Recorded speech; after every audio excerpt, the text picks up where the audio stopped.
Chapter 939. Bojiao had always known that the Almighty had a good memory. But it had been almost 2 days since she had helped him bathe. How could he still remember? She remembered the last time she had helped him bathe. She had thought that since he would be the one naked and not her, she would be able to take advantage of him. In the end, she had been flirted with by the Almighty. This time, Bojiao glanced at Qin Mo. Bojiao glanced at him. She had to find a safe place to wash the Almighty. Madame Zhang was the only one in the Qin family. When she saw Bojiao behind Qin Mo, she broke into a smile. This was completely different from Princess's reaction. Princess had been walking in front of Bojiao intentionally to provoke her. Thinking about it, a fat cat with a big face moving gracefully, that scene was also very amusing. Madame didn't know that young Master Jiao would be coming. Otherwise, she wouldn't have gone shopping. But she is meeting Madame He. Madame Zhang looked at Bojiao with a bright smile. The two of them want to buy some merchandise and dress up as Supreme Alliance fans. They will be watching your competition with young Master. Bojiao smiled. Her Madame He and Movie Queen were developing rapidly. That was good. Movie Queen could bring Madame He around and make more friends. Even if she wasn't in Jiang City, she wouldn't be lonely. Madame Zhang was still at the side. She hadn't expected her young master to bring them over, so she had made meat dumplings in advance. Bojiao smiled. Madame Zhang, are you planning to make dumplings? That's good, I've been craving dumplings. Her words helped Madame Zhang out of her predicament. As long as you want it, I'll make it now. All right. Bojiao pulled Princess over, intending to sit down and wait for the delicacy. At the same time, she could get some information from the Almighty. Qin Mo had already taken off his trench coat. His white shirt had a different feel to it.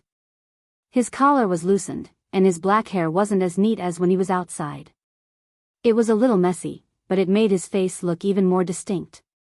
He walked over and held her wrist, his expression elegant.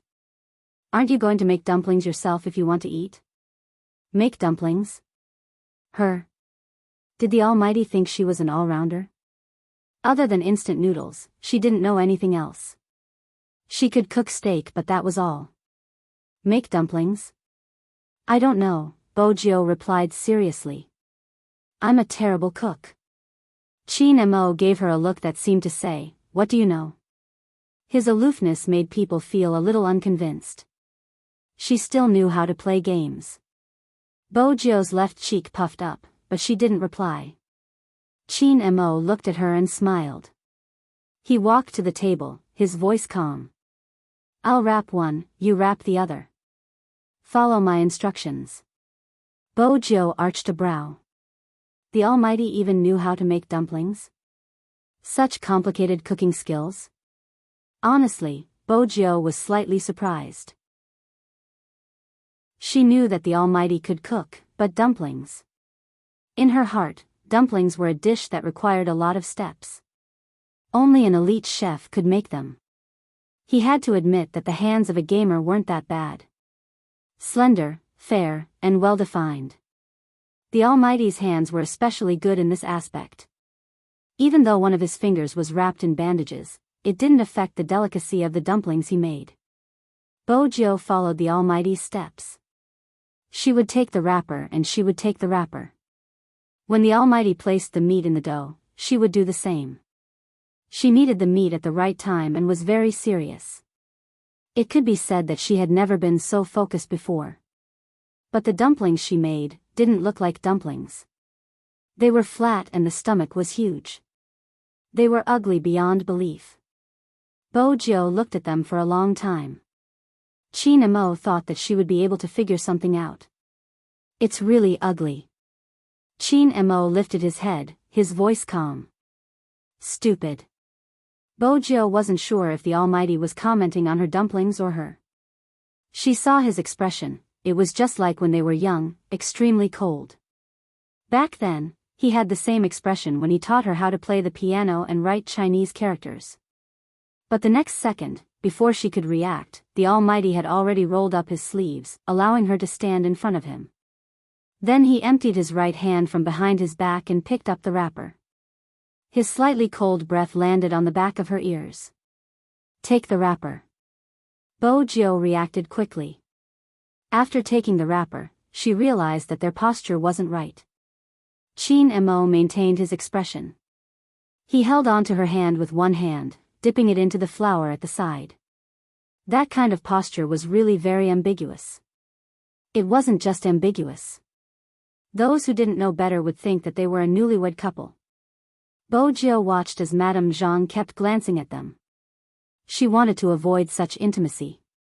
But at this moment, the Almighty spoke. "There's nothing wrong with the medicine in your hand, but the medicine in the video isn't this." Bojo immediately grasped the crux of the problem. Did someone change her medication? Smart. Chin Mo seemed to be looking at her hand, his brows slightly furrowed. "Raise your hand, the dumplings will be exposed." Bojo regained her original hand speed. There wasn't any change. But at this moment, Bojo's attention wasn't on it. Instead, she was on the case. Which means the medicine in the video was taken by the murderer. But logically speaking, the deceased must have drunk the medicine in the video. That's why she fell into a deep sleep. Besides, the cause of death was found. There was too much sleeping powder in the medicine, but the medicine was changed after her death. There isn't much that doesn't make sense. Chin Mo lowered his body, starting to teach her how to knead. Because the medicine was changed twice. Bojo arched a brow. Chin Mo continued, "The deceased has been suffering from a bad cold due to lack of sleep. Coupled with the depression, she hasn't recovered yet. Under normal circumstances, it would be a cough and pharyngitis. She has been taking medicine every day. Actually, it isn't strange that she took the medicine that day, but she didn't know that the medicine she drank wasn't anti-inflammatory and cough medicine, it was sleeping pills." Bojo's thoughts were always clear. "You mean an acquaintance committed the crime? Because only acquaintances would know her daily routine so well, right? But she didn't have any acquaintances around her. Initially, I thought it was an acquaintance because only an acquaintance would know when she went out and could create the illusion of stalking her, making her feel uneasy." Chin Mo's gaze deepened. "After hearing the neighbor's testimony, I started to have other thoughts. This is a case of magic tricks." Bojo pinched the corner of the dumpling hard. "A case of magic tricks? What do you mean? Have you seen magic thieves?" Chin Mo furrowed his brows again. His elegant face was filled with a strong sense of abstinence because of this action. Why was the makeup still so ugly? Bojo was rather satisfied since the dumpling could stand up. But when she caught the Almighty's gaze, she took a second look at the dumpling in her hands and the one he had wrapped. Beauty and ugliness were instantly revealed. In order to prevent the Almighty from making her wrap it again, Bojo placed the dumpling down and picked up the second one. "Of course I have." She paused. "The closer you are, the easier it is to be distracted. Magic tricks rely on distraction to complete the miracle. There's more. The first magic trick these people did wasn't random, it was a chosen one.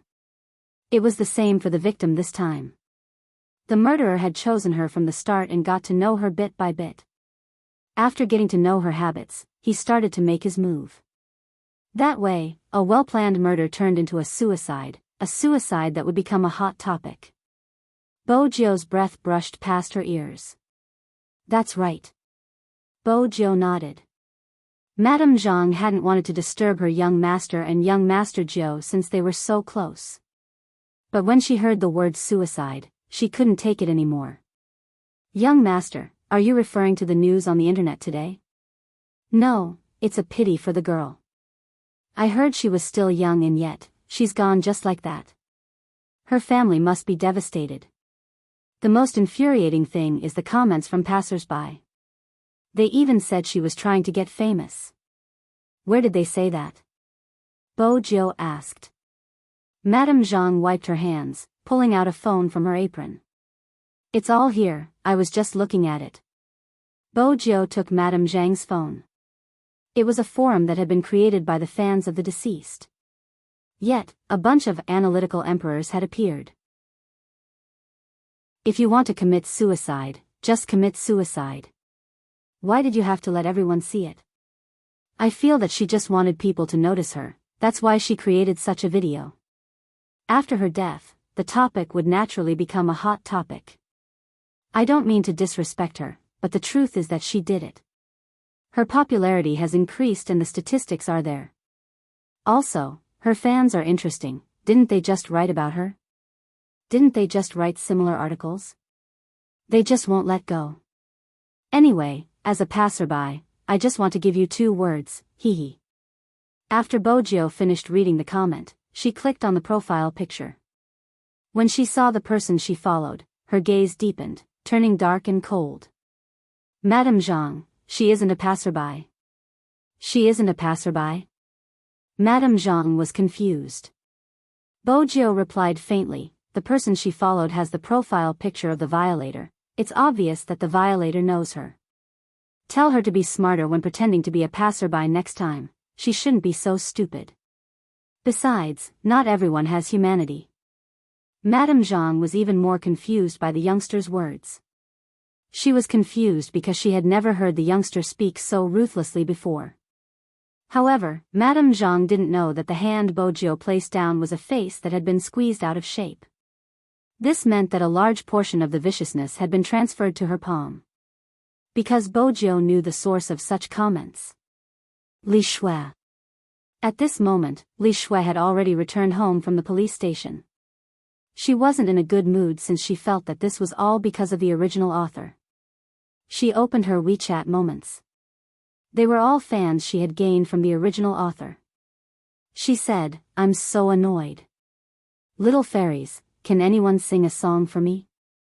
The WeChat moments immediately became lively. Someone else said, "I'm annoyed too, this news is endless. Who can the author blame for her fragile heart? It's good that she's dead. Stop talking, the situation is tense now." Li Shui was smart and quickly stopped those people. Most of them were students. Soon, the topic shifted to homework. In reality, who died and how she died had nothing to do with them. It was understandable. After all, not everyone wanted to distinguish right from wrong and not everyone had a heart of compassion. But it was good that she was dead. How could she turn around and say that she was a true fan who had been wronged by the original author? This was no different from pretending to be a sanctimonious scumbag after raping someone. It was a piece of cake for Bojo to sneak into this circle. The moment she found out about this matter, she had already snuck in. But the more she understood, the more she couldn't control the anger that surged out. She understood how human nature worked. But this time, she had to tolerate it. She was thinking about the consequences. The consequences of the evidence being made public. The deceased would be judged to have committed suicide. The real murderer wouldn't be found. But no one understood. In this case, there were 2 murderers. If the person who took the deceased's life was the first murderer, then the second murderer was Li Shui. The second murderer was Li Shui, the one who violated the copyright. The first murderer was easy to deal with as long as she was caught. The second murderer didn't have to bear any responsibility. Others could just say it and it would be over. Her family was rich. After the robbery, she could still publish books when it was time to publish and be happy when it was time to be happy. The one who couldn't be revived was the original author. Bojo clenched her fists, her lips pursed into a straight line. Her gaze was intense. That kind of gaze should not belong to a high school student. Filled with darkness. In that instant, even Auntie Zhang could sense the youth's change. He glanced at Bojo's face and reached out to pull her back. His voice was deep. "You can't make dumplings. Why are you venting your anger on yourself?" Bojo was pulled back from her thoughts, probably because the aura behind her was too obvious. The person who spoke was clearly not very gentle. But the Almighty seemed to be such an existence. When she was about to become an evil dragon, he would always pull her back. The dumplings were still being made. But this time, the 2 of them were even closer. One more thing. After I figure it out, the case will be solved. Chin Mo tilted his handsome face. Even his voice was much more magnetic than before. So, you don't have to develop a typical perverted personality. Typical personality? At this moment, Bojio understood the Almighty's train of thought. Had the Almighty already noticed the difference in her? It was just that he understood her existence based on the appearance of the second personality. Bojio would definitely avoid such a topic. More importantly, what didn't the Almighty understand? Chapter 940. Perhaps there isn't anyone here. Bojio's gaze changed. She walked out of his embrace, her face filled with energy. Her expression was completely different. Brother Mo, where is your notebook? Chin Mo watched as the youngster walked up. It was obvious that she would be able to find it even if he didn't ask. Chin Mo's mood lightened up. After all, it meant that she was familiar with his place. According to her habits, she would only be familiar with things that made her feel at ease. Bojio was indeed familiar with it since she had climbed over walls before. Princess kept following behind Bojio. In Princess's heart, this odd-looking youngster liked his master's things a lot. His master was even weirder. After this youngster touched his master's things, he didn't seem angry at all. Instead, he seemed rather happy. Unlike him, every time he stretched out his claws to touch his master's teacup, a cold glare from his master would pierce through him. Was this the difference between being a cat and a human? Princess was indignant. He started to bite the youngster's pants. If you are so capable, turn into a cat too. Let's fight. This time, Bojio ignored him. Usually, she would have used force to suppress him.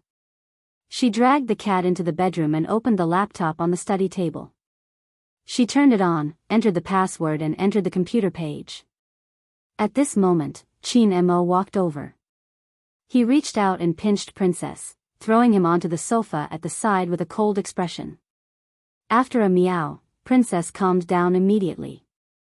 Even though his master was usually gentle to him, he would still be anxious when he went missing. But when it came to disciplining him, his master's methods were even more tragic than that youngster's.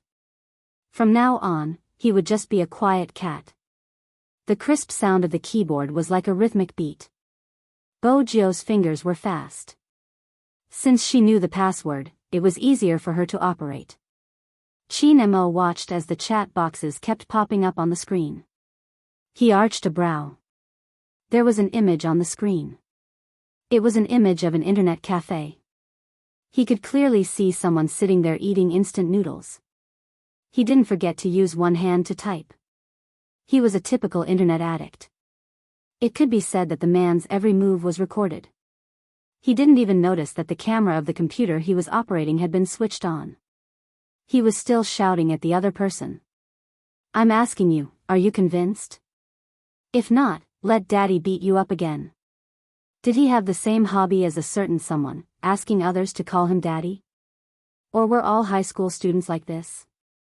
However, when a certain someone asked others to call him Daddy, his white canine teeth would be revealed, and he would have an evil smile.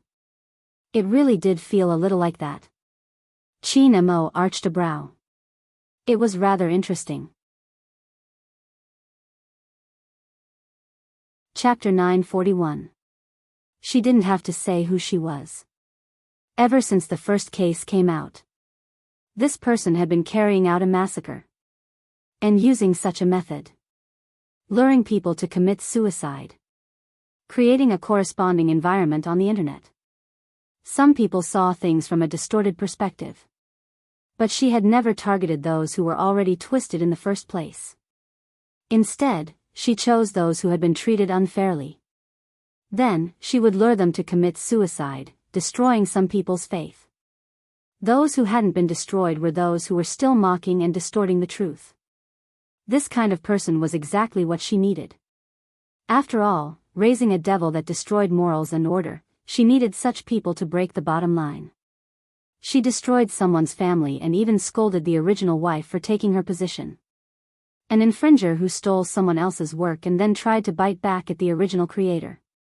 She supported the mistress, supported the theft, supported the passers-by who were outside the moral and legal boundaries and distorted the truth. Without such people, how could fairness be snatched away?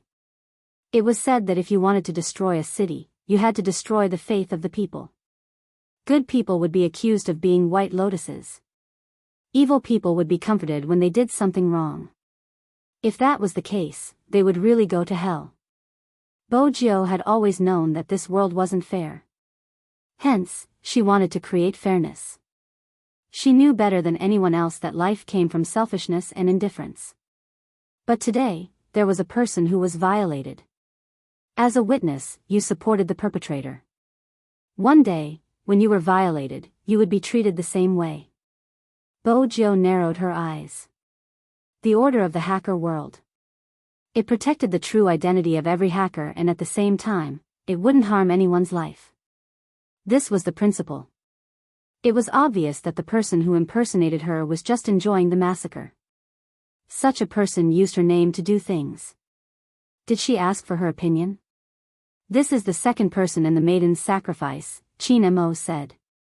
Qin Mo's voice rang out. His side profile was still elegant and handsome. But the sacrifice wasn't within her control. She changed the luring from suicide to murder. But in order for the maiden's sacrifice to affect others, the main character of the maiden's sacrifice had to commit suicide. That was why there was that video and the fake suicide scene. Perhaps this isn't the only video. How many people are waiting for the continuation of the maiden's sacrifice is still unknown. Take the student from number 1 middle school for example. All her experiences were recorded by someone. It should be the same this time. Somewhere on the internet, there must be someone doing a live broadcast of this. Bojo couldn't help but be impressed by the Almighty's thinking ability. The other party must have covered up the traces of the network invasion. I will need some time to investigate. If I can't find the medicine, I can only start from this. As long as I can prove that the suicide was intentional, she wouldn't leave with the word suicide. Perhaps, to others, it doesn't matter how she died, but to those who liked her, it was important how she left. Such a strong person, even when she was in extreme pain, she was still fighting against the devil of illness. Even at the end of her life, she was still telling those who loved her to turn their hearts towards the light. Just like that person who liked to lean on her shoulder. Just like that person who smiled brightly at her. Just like that person who kept telling her, don't turn completely black. Such a person shouldn't be able to rest in peace with injustice.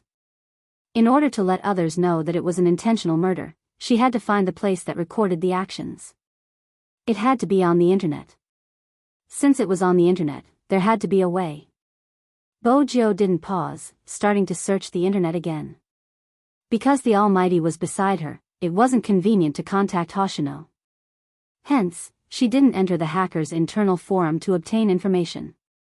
Instead, she used the huge number of IP addresses to search for all the possible keywords. This time, her attack was different from the previous ones. Ferociously and swiftly, she broke through all the related forums, Tiba, QQ groups, as well as some small-scale websites. It was all for the sake of locating them. It took a long time. Especially when everyone was discussing the writer's suicide due to the pressure, it was even harder to find the location of the maiden's sacrifice. Qin Mo stood beside Bojo, watching as the youngster's fingers moved down, moving the mouse continuously. He knew she was looking for something. But the way she was looking for something was too domineering. If such a person didn't have any principles, regardless of which country it was, it would be unimaginable. But Qin Mo knew very well that this person, whom he loved more and more, was domineering but never took the initiative to hurt others. Time passed quickly. Princess couldn't understand how his master could stand by the side and look at that youngster for more than an hour. Was that youngster as domineering and handsome as him? If he wanted to look, he should be looking at him. Qin Mo took the time to glance at Princess. Because of the naughtiness of cats, they would always bite on anything that looked like a thread. Princess was no exception. Qin Mo stood up, carried Princess and placed him outside the door. His actions were gentle, but the princess finally figured out something. Her master must have wanted to marry that boy with a strange aura to be her second master.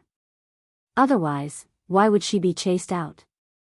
Those two people must have wanted to do something bad that they didn't want her to see. Meow, meow. Just as Princess lowered his big cat head and paced around with a solemn expression, Madame Zhang came up. Auntie Zhang came up and said, "Why did the princess come out?" Meow. "Someone is up to no good with his master, hurry and save him." Madame Zhang walked past him and knocked on the door. To her surprise, it was her young master who opened the door. Usually, whenever young Master Jiu was around, young Master Jiu would be the one opening the door. "Young master, the dumplings are ready, let's go down and eat." Qin Mo replied calmly, "It's fine, I'll go down." "Eat in the bedroom?" Madame Zhang was shocked, this wasn't her young master's style. Qin Mo replied, heading downstairs. There were many dumplings. Someone's dumplings were especially obvious after they came out of the pot. Qin Mo glanced at the exquisite round plate at the side, all of the dumplings that looked slightly ugly. Madame Zhang couldn't help but laugh when she saw this. Who would have thought that young master would one day choose such dumplings? It seemed like it didn't matter if the dumplings were exquisite or not, the important thing was who made them. When Qin Mo entered the room with 2 plates of dumplings, the silver-haired youngster's hands were still moving, faster than before. Many internet cafes were affected on the same day. They said that there was a problem with the operating system, which kept jumping randomly. Since there wasn't anything serious, no one paid attention to it. They just thought that there was something wrong with the computer. In reality, all of this happened because the youngster was searching for something. Yin Guiyao was sitting in the internet cafes collecting money when he frowned. When he saw the abnormality in his internet cafes, he instinctively looked towards the silver-haired youngster's usual seat. He wasn't here. Why was this happening? Yin Guiyao had a cigarette in his mouth, kicking the chair and asking the person on duty, "Spade didn't come today, right?" "No." The young man who looked like a university student widened his eyes. "Does Peking University mean that Big Spade is coming today?" "My idol is coming." Yin Guiyao was getting old, he couldn't take the shaking. "No, I was just asking." Then he found an excuse, left the internet cafes, and lit another cigarette. The internet was still unstable? Did something happen? Yin Guiyao wasn't stupid, but he was getting old. Some things were better left to him. Every time the little captain came to his internet cafes, there would be some abnormalities. Unless it was a hacker who could do this. Yin Guiyao took a puff of his cigarette, watching the smoke ring disappear. Then he saw the huge screen hanging in the shopping mall in the distance. The content of the report made his eyes darken. Was it because of this case? Uncle, what are you looking at?" Feng Shang, who had been reporting on time the next day, followed Yin Guiyao's gaze. Shui Yaoyao was standing behind him, her gaze landing on the screen as well. "It's her." "Her? You know her?" Yin Guiyao arched a brow. "She also graduated from number 1 middle school, she wasn't that old. I remember when she returned to school, when no one spoke up for His Highness Jiu, she even spoke up for him. She said that one's sexual orientation was free, and they should give some space as long as His Highness Jiu didn't hurt anyone. I was only in year 1 then, and I wasn't familiar with His Highness Jiu. In fact, no one was familiar with His Highness Jiu. Many people were surprised that she would speak up for His Highness Jiu. After all, she was quite successful, a senior who was invited back by the school director to give a speech." Yin Guiyao seemed to be deep in thought. He put out the cigarette and threw it into the bin. "Little Captain, do you remember this person helping him?" "That's hard to say." Shui Yaoyao recalled. At that time, His Highness Jiu had already run away. He wouldn't have thought that someone would speak up for him. "I remember because it was on the stage." Feng Shang's reaction was always a beat slower. Now that he understood what they were talking about, he didn't have the chance to interrupt. At this moment, in the bedroom on the second floor of the Chin family's house. After the youngster finished watching a video from that year, she paused for 10 seconds. Bojo hadn't expected to find a video of a speech from a year ago. In the video, she clearly saw how a stranger had managed to preserve a trace of her dignity in the past. And that stranger wasn't anyone else, it was the deceased. Bojo's throat moved. She knew the situation the original owner of her body had been in back then. Not many people had been willing to help her. Stepping forward in such a situation would undoubtedly put some people in a difficult position. But that person had still stepped forward. Bojo's fingers paused. She saved the video. The next moment, her fingers moved even faster. This time, she moved her fingers, taking out the golden electronic cigarette lighter. She pushed it upwards, turning it into a USB drive. She plugged it into her laptop and used the password Z, activating her privileges as the young lord of the hacker world. Chapter 942. Hence, on this day. The Almighty, who had been playing LOL with a cigarette in his mouth, suddenly raised his eyebrows and threw a message to his fans. Something came up and I have to go offline. Let's meet another day. It wasn't just the Almighty, there were also bespectacled programmers with a dull face and the sloppy noodle shop uncle. Their positions were different, even their age, appearance and social status were different. The only similarity was that they all had the same logo on their computers. Z, the black words were written in huge letters in the middle of the screen. The black feather fell with the special effect, as though it was reborn from a raging fire. Many years ago, when they had become hackers, they had already promised to follow the hacker's creed. There was a special one on it. When the Z logo appeared on the computer, they had to obey. Very few people saw the logo appear on the computer. No one knew what form it would take. However, every hacker knew that when it appeared, it would be the time for them to abandon their hidden identities and return to their old profession. Because that was their young lord. The number one and only young lord in the hacker world. According to those who had been through it, there was no need to describe the logo because when it appeared in the past, you would definitely recognize it at first glance. Because it could awaken the deepest part of your heart.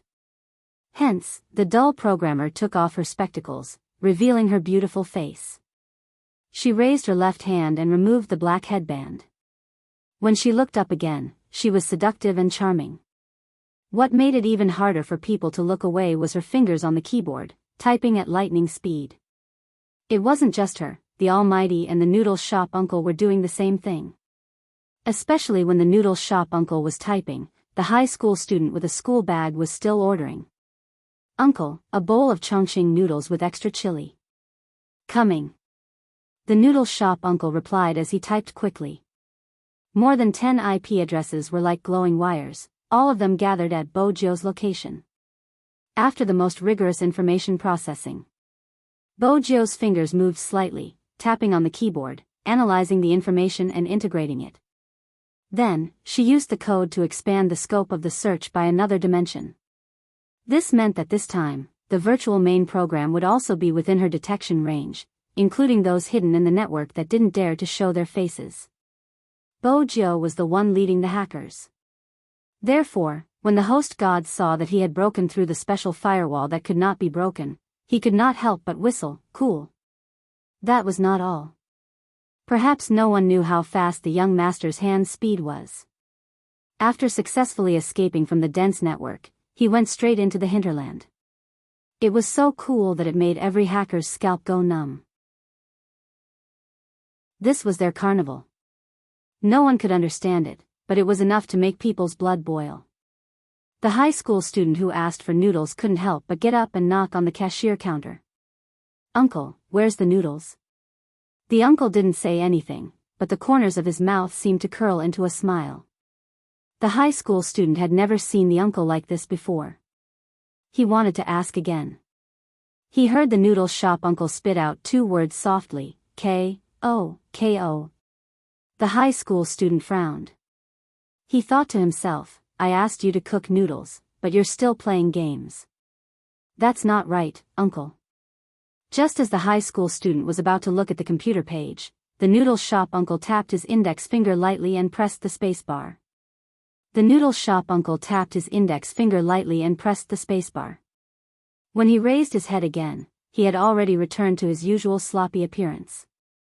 You want some Chongqing noodles with extra chili, right? Coming.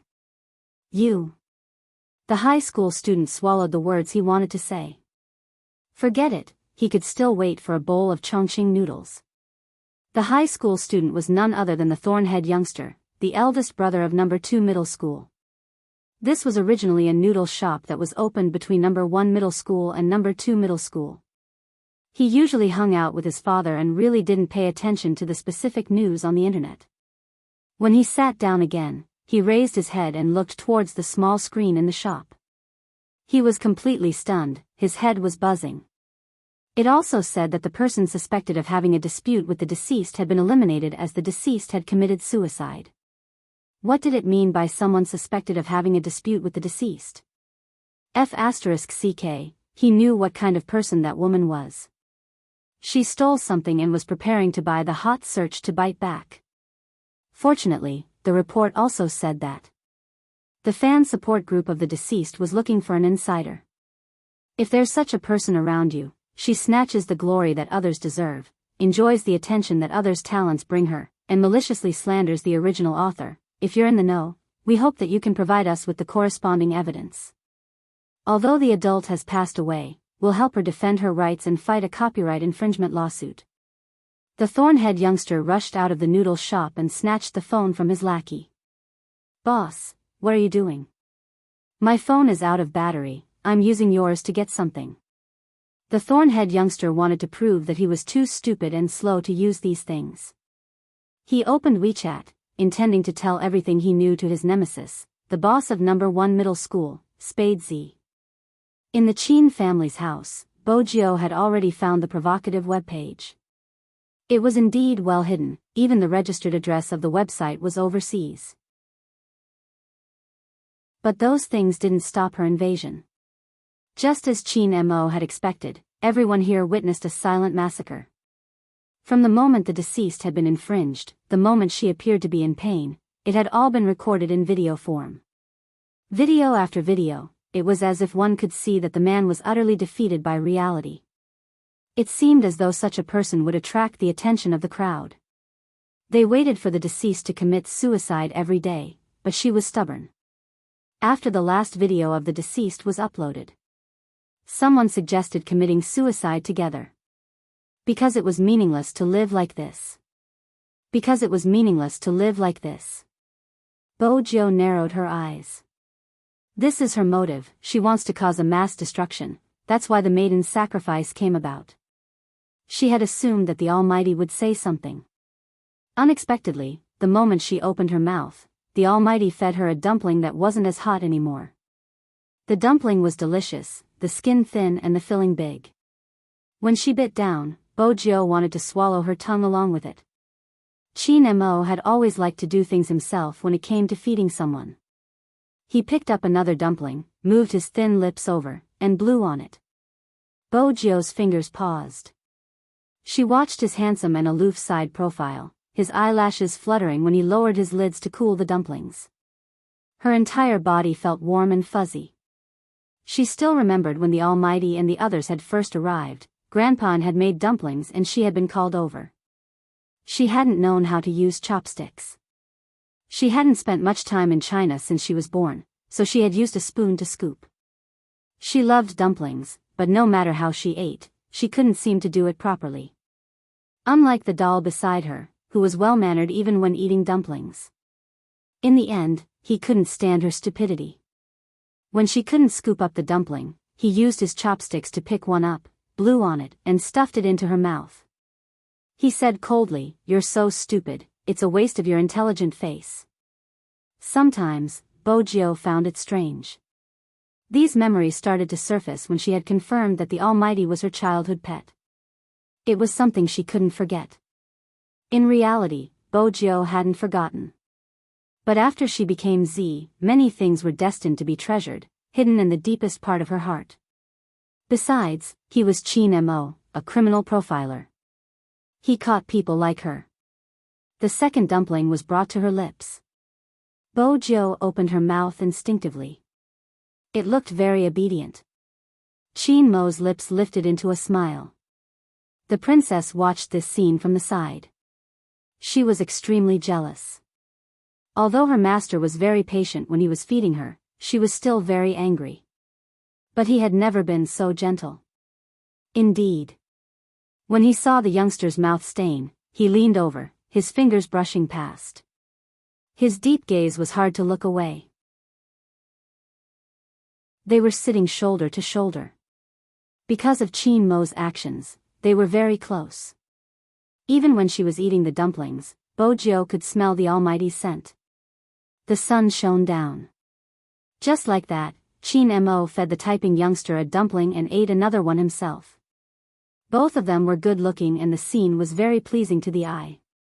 Madame Zhang, who was standing outside, didn't send anything else in.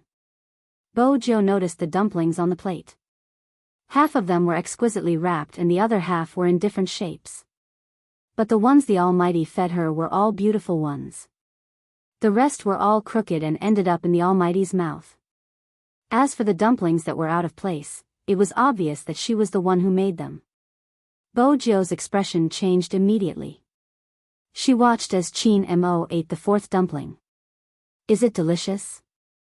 Usually, at this moment, her close friend would say it was delicious to coax her overbearing CEO. But the Almighty never followed the script. Are you asking for a lie? Qin Mo's tone was calm as he picked another dumpling for her. Bo Jiu. She understood. The dumplings probably didn't taste good. In the future, if she really couldn't resist kidnapping the Almighty, she would cook instant noodles for him. This was the only culinary skill she had. While Bo Jiu was deep in her thoughts, she didn't know that it wasn't because of the variety of dumplings on the plate. Instead, Qin Mo had placed all the dumplings she had made on his plate. It had nothing to do with the taste, it was because she was the one who had made the dumplings. After Qin Mo fed her the last dumpling, she stopped what she was doing and transferred all the evidence to her USB drive. Wait a minute. Qin Mo's long and slender fingers tapped the screen. There's something wrong with this post. Bo Jiu glanced over. Indeed, there was a problem. From the contents, it seemed to be a new memorial. This is, Qin Mo's gaze deepened. The next victim. With that, he whipped out his phone and called Director Huang. I need you to look for someone. No, it isn't the witness this time, it is the next victim. What did you say? The next victim? Director Huang bolted upright from his seat. Qin Mo's tone was calm. He didn't explain much, just 5 words. The maiden's sacrifice. These 5 words were enough for Director Huang to understand. But he never expected a case that had already passed to continue. A chill ran down Director Huang's spine. What did you find? A lot. Director Huang frowned. It's not easy. Why not? Qin Mo arched a brow. Director Huang tugged at his hair, his anger still raging. Smith has already informed the media that the victim has committed suicide. If it's a serial killer case, the higher-ups wouldn't be able to publish such information. Qin Mo glanced at the youngster, his expression unchanging. There's a website that recorded the victim's actions for the past month, all the way until her death. That was the last video and it can be confirmed that she didn't commit suicide, it was a premeditated murder. You can take a look at the video online. Even though it's a white medicine bottle, the one in the police's hands isn't the same as the one in the video because the size isn't the same. This proves that someone had swapped out the evidence before the police arrived. If it wasn't a murder, what evidence would they have swapped out? Or is it because you want to continue climbing up the ladder, so even if you know about it, you're just pretending to be oblivious?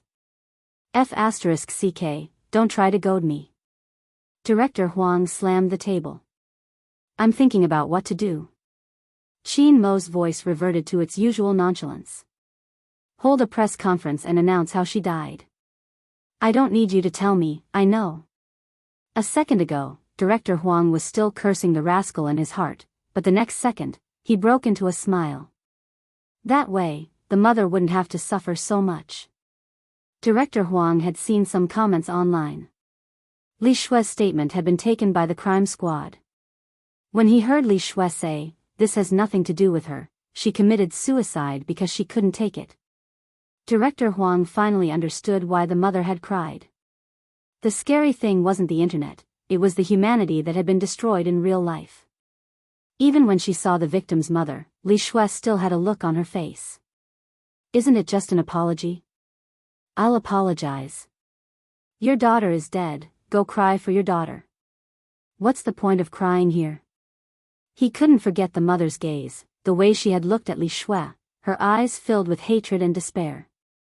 But there was nothing he could do. He looked at the mother, his fingers trembling as he asked, "Is there no other way? My daughter really wouldn't commit suicide, is that how everyone thinks of her? What about the person just now? He didn't receive any punishment? Why did my daughter persevere for so long?" At that moment, he couldn't answer, it was as though his throat was being strangled. He didn't know how to tell a mother that her daughter had already committed suicide. Chapter 943. He watched the mother, his fingers trembling as he asked, "Is there no other way? My daughter wouldn't commit suicide. Is that what everyone thinks of her? What about the person just now? Didn't she receive any punishment? Why did my daughter persevere for so long?" He couldn't answer, it was as though he was being strangled. He didn't know how to tell a mother that her daughter had been confirmed to be a suicide. But now, he could speak. He could live up to his clothes and tell the mother, "There's another way. We won't allow a murderer to get away scot-free." At the Qin family's house, Bojiu had already stood up from her computer. She had enough evidence to clear the name of the victim. She knew that once the system confirmed it as a suicide, it would be difficult to overturn it.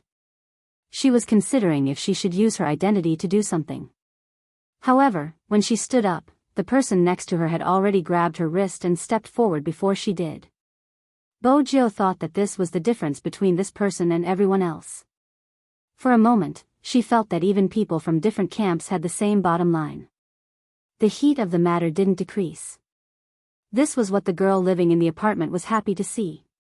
But it was more troublesome to deal with other matters.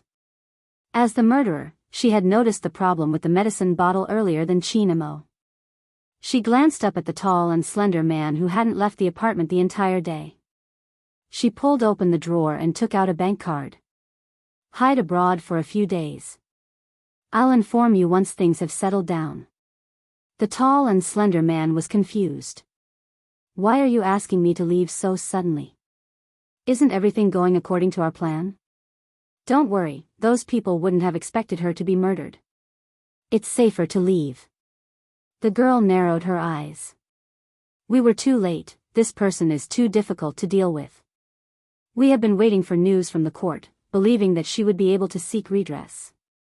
Our beliefs weren't affected at all. It was my miscalculation, I assumed that she would be led by me soon. Even though the outcome isn't bad, it brought us huge trouble." "What trouble could there be?" The tall and slender man wasn't bothered. "There aren't any surveillance cameras in the building. Even if there were, they wouldn't suspect me. All right, let's end this discussion here." The girl tapped her fingers on the keyboard. "I've already bought a plane ticket for you tomorrow. You don't have to worry about the trouble since the only evidence is in our hands. Even if someone suspects you, they don't have any evidence. There are some mistakes in the video itself. What I'm worried about is Qin Mo seeing something from it. Didn't the higher-ups already inform us that Qin Mo wasn't involved in the entire case?" The tall and slender man's eyebrows twitched. "If he doesn't come into contact with the case, there won't be any clues. By the time he comes into contact with the case, our goal will have already been accomplished. What is there to worry about?" The tall and slender man hadn't expected Qin Mo to take action when he said that. Not only that, they didn't know that the real Z was with Qin Mo. In front of the police station, On this day, there were too many people coming and going. There was a group of about 7 or 8 people who were dressed the same. From Bojio's angle, she couldn't see their faces clearly. However, he could understand what they were doing at the police station. Because one of them was holding a very simple sign. There were only 2 words on the sign. It was the pseudonym of the victim. They had come to the police station to find more people who knew the truth and were willing to speak up. The passers-by didn't understand why they were doing this. In fact, no one could understand why a thorny youngster who didn't have good grades and only cared about whose fist was stronger would come here to help. They didn't understand why Shui Yaoyao and Feng Shang, who had received the flyers and helped them distribute them, were here. No one would understand. Uncle Ian was sitting in his cotton car. He had been smoking when he saw the selling spot nearby. He pushed open the car door and got a bottle of mineral water. He carried it over his shoulder and distributed it to the people who had never given up on seeking justice for the victim. Those people weren't just anyone. They were the readers of the victim. There weren't many people here. But everyone's eyes were bright and resolute. If one were to ask why these people would stand here of their own accord, it was because they wanted to help the person who couldn't speak anymore. They wanted to clench their teeth and fight for the dream that had been stolen from them. This wasn't a world that should be like this. Those who were truly hurt were suppressed in the dust. Those who had infringed, slandered, and stolen their dreams couldn't even be bothered to apologize. There had to be justice in this world. If there wasn't, they would fight for it. All of them were girls. They were saving money when drinking water because they knew that this was just the beginning.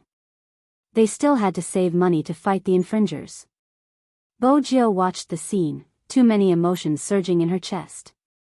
She suppressed them silently. She had a battle to fight with the Almighty. The name of the battle would be Karma Will Prevail. If you don't believe me, look up and see who will be spared by the heavens. The black Hummer didn't stop. When Qin Mo and Bojio appeared at the police station, it was when Director Huang was facing a crisis. After Smith had analyzed the entire case, he had stood out to refute his deductions. When he looked at the camera, he said something that almost made Smith jump up. The victim didn't commit suicide. It was a homicide. In that instant, the crowd was in an uproar. Smith's expression changed. What nonsense are you spouting? He hadn't expected someone to refute his theory. Furthermore, it was during the press conference. Now that the case had attracted so much attention, hadn't he considered the impact of his statement? The media were not jealous. They immediately caught the main point and asked, could it be that the police have found some evidence? Evidence. Director Huang started to break out in cold sweat. He really didn't have any evidence, but this was the last chance to redress the victim's name. He had to grab hold of it. But evidence, just as Director Huang was about to collapse, a figure appeared beside the stage. Suddenly, a silhouette appeared beside the platform. Using one hand as support, he jumped up.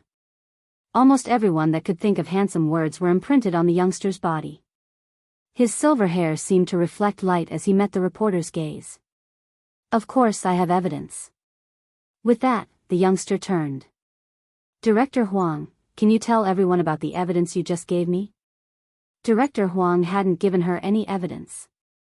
But he wasn't stupid, he understood the youngster's intentions the moment he heard her words.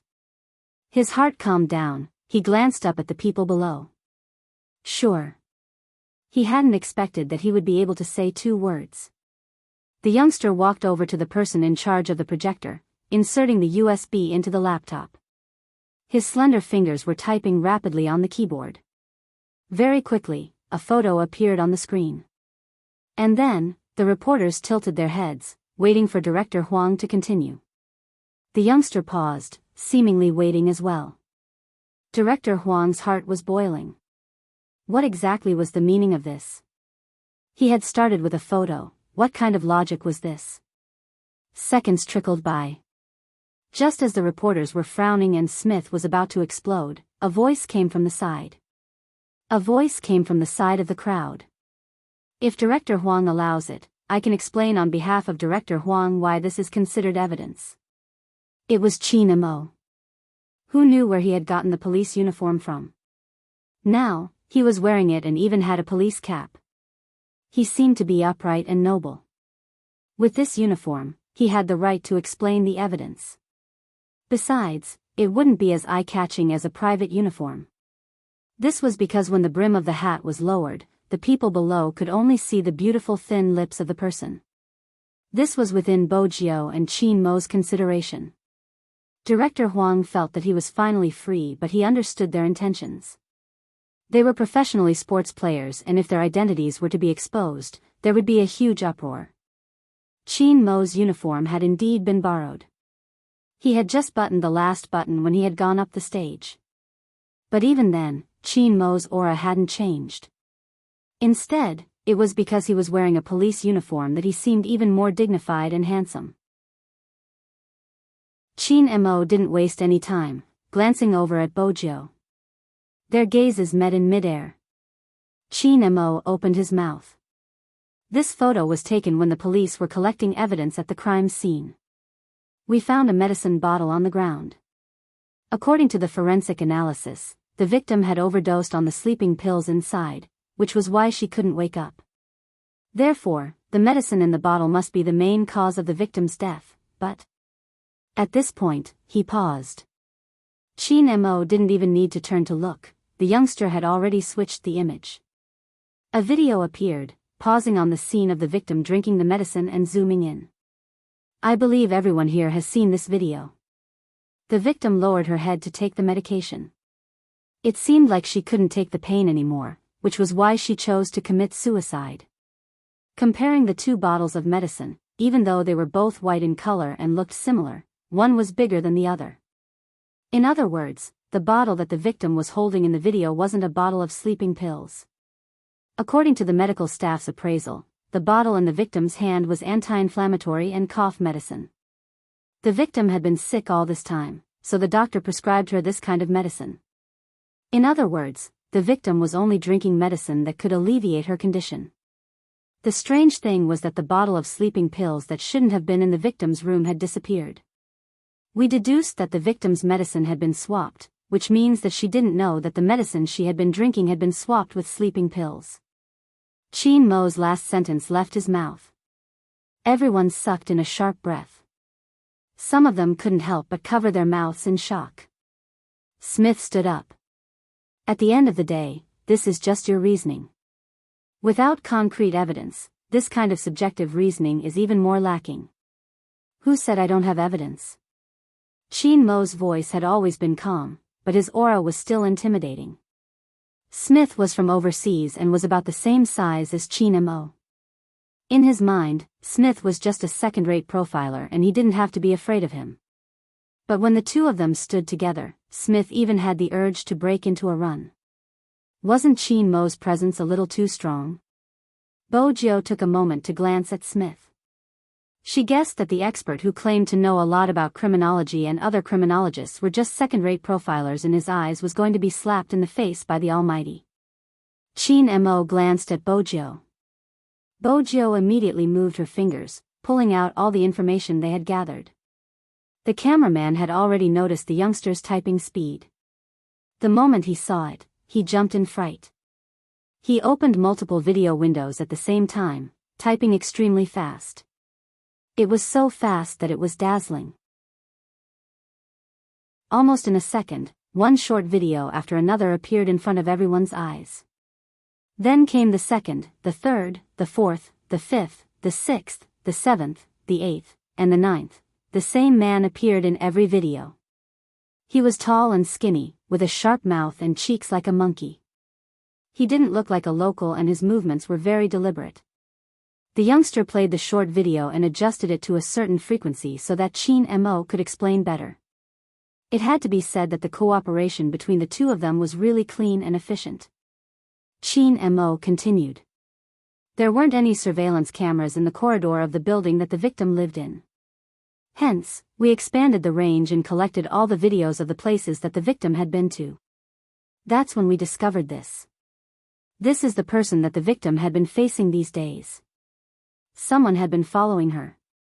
She had probably noticed it, but every time she turned around, she couldn't find the person. Hence, she would express a certain degree of uneasiness in the video. A woman's sixth sense told her that something was wrong, but at that time, the victim thought it was a thief and even reported the case with her neighbor. The neighbor confirmed that the victim didn't have any mental problems and the stalker did exist. The victim didn't have many members of the opposite sex, but on the day of her death, the same man had entered her house twice. One of the times was when she wasn't home, and the neighbor found it strange that the man had walked out of her house without greeting her. Based on the time, he had entered the house twice. The first time was when the victim wasn't home, and the second time was after her death. Hence, we deduced that he was the one who changed the victim's dressing.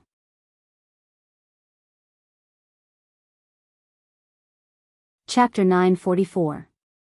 Smith was the first to shake his head. No, it still doesn't make sense. I admit what you said, there is a thief, but the victim's mental disorder might have something to do with the thief who was stalking her. But you can't say that a thief is a murderer. We need evidence. Everyone has seen the video. At the time, the victim was the only one in the room, and the video was taken by the laptop in the victim's room. The reason the video was uploaded was because the murderer set the recording time so that the video would appear on the internet after her death. She wanted people to remember her. If she didn't commit suicide, why would she take such a video? From a psychological point of view, this is a suicide with a purpose. She wanted attention since she had been wronged. That was the only logical thing to do. If it was really a murder, the video wouldn't have appeared. Even if it did, the murderer would have set up a hidden camera in the room. But it was the opposite, the victim was the one who took the video. She was the one who opened the laptop. Other than her, no one else was at the scene. Chin Mo tapped the side of his leg. When he did that, he reminded people of the Star Trek commander, cold, handsome, and full of abstinence. He looked at Smith and seemed to smile. His eyes were cold as he said slowly, "Who said that a laptop can only be used on the spot?" Smith wasn't an ordinary person, he had handled many cases. Even though he hadn't caught Z, he had some knowledge in this area. Hence, when Chin Mo asked this question, his expression changed. "You mean, remote control?" Chin Mo's voice didn't change much.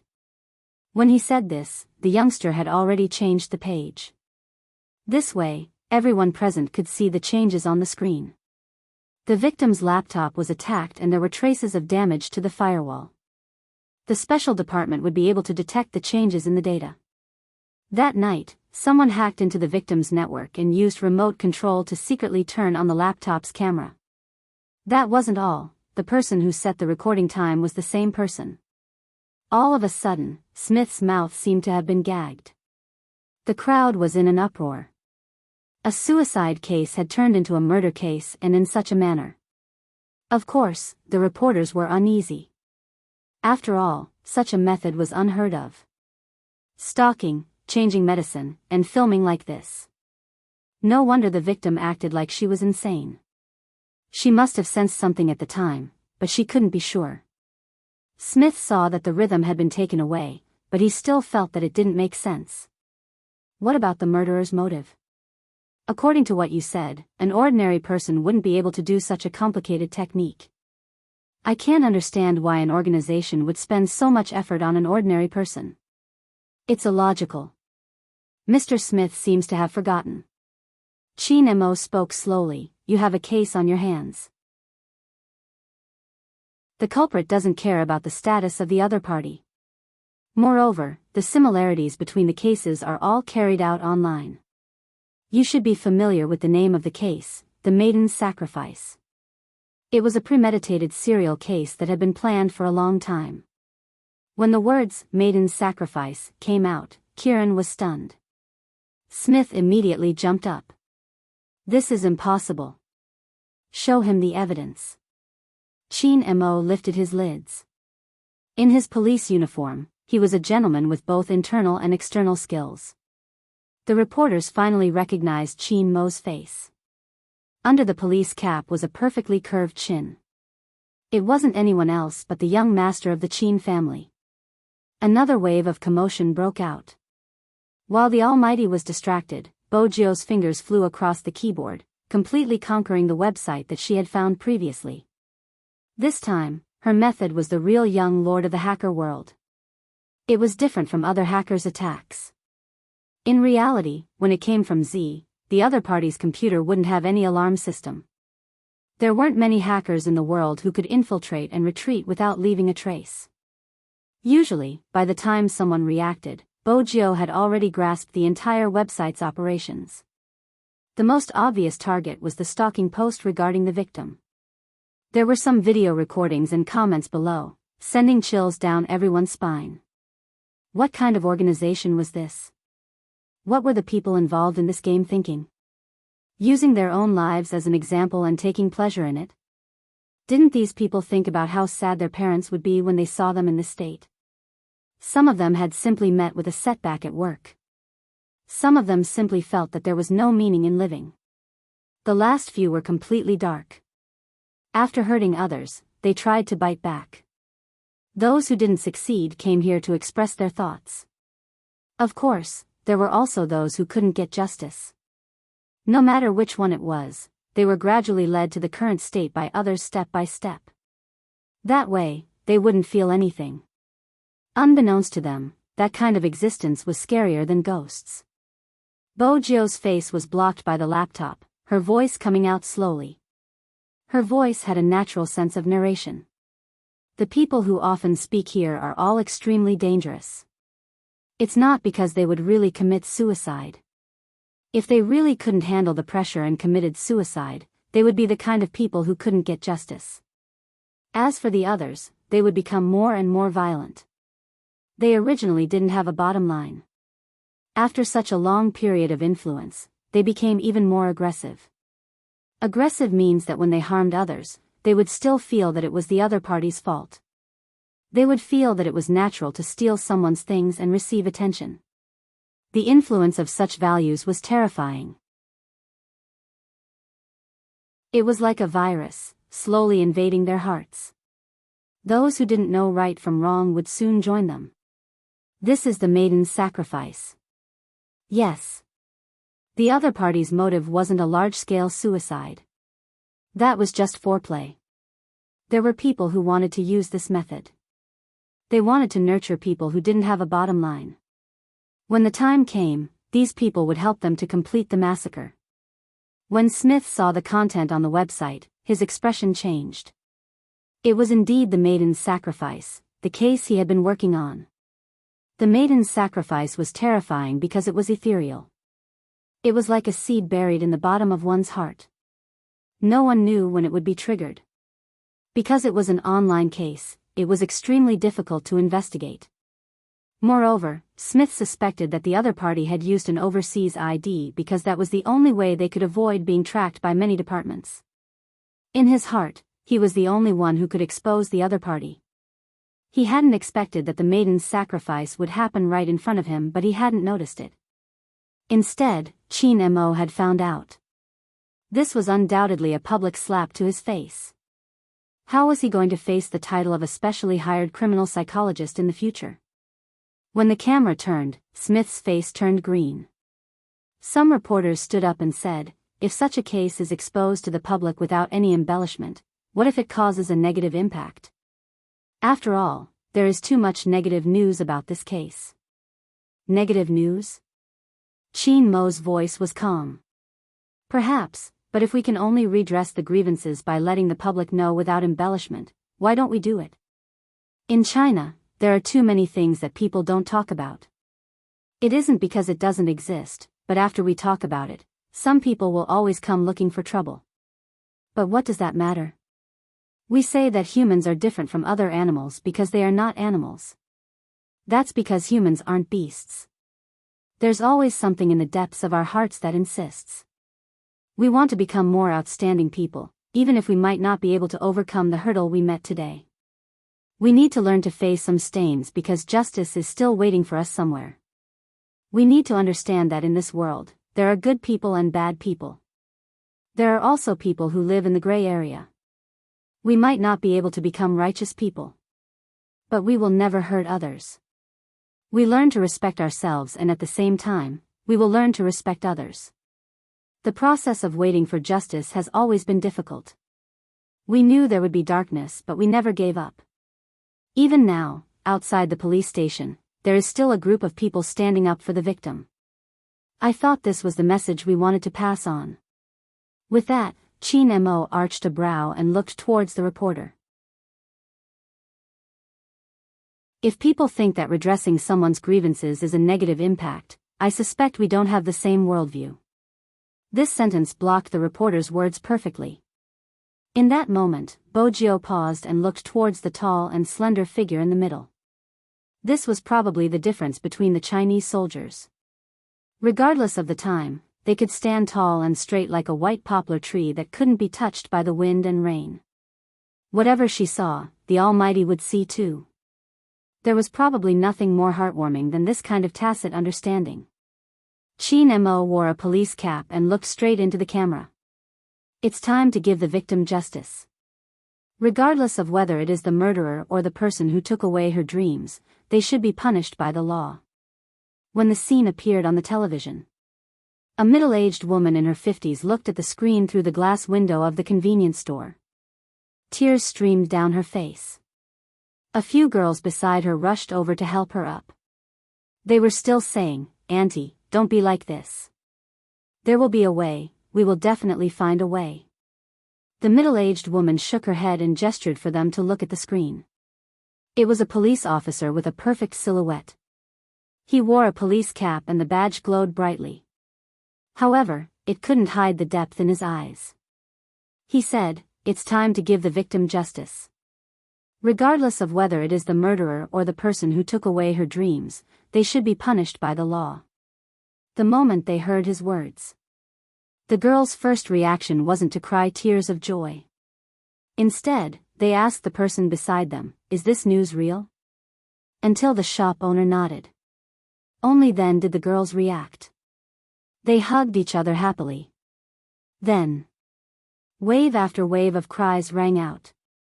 It was a soft, low cry that seemed to have been suppressed for a long time and was finally released. Shui Yao Yao, Feng Shang, and Uncle Ian stood beside this group of people. In just half an hour, they could see the exhaustion of these girls. They could also see the unyielding spirit beneath the exhaustion. They could finally put down the burden on their bodies.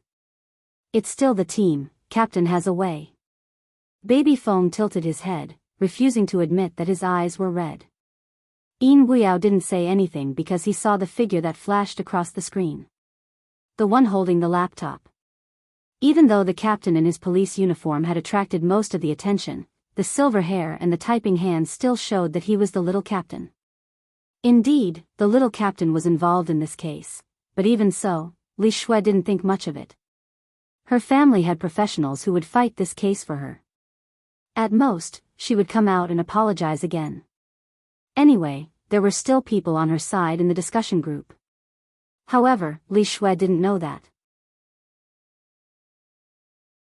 After leaving the police station, the first thing Bojio did was to transfer a sum of money to the girls and everything that Li Shui had said, including the evidence that the thornhead youngster had sent her. "I hope you can win." This was probably the only case that Bojio didn't use the internet to solve. Because it was worth entrusting it to someone else.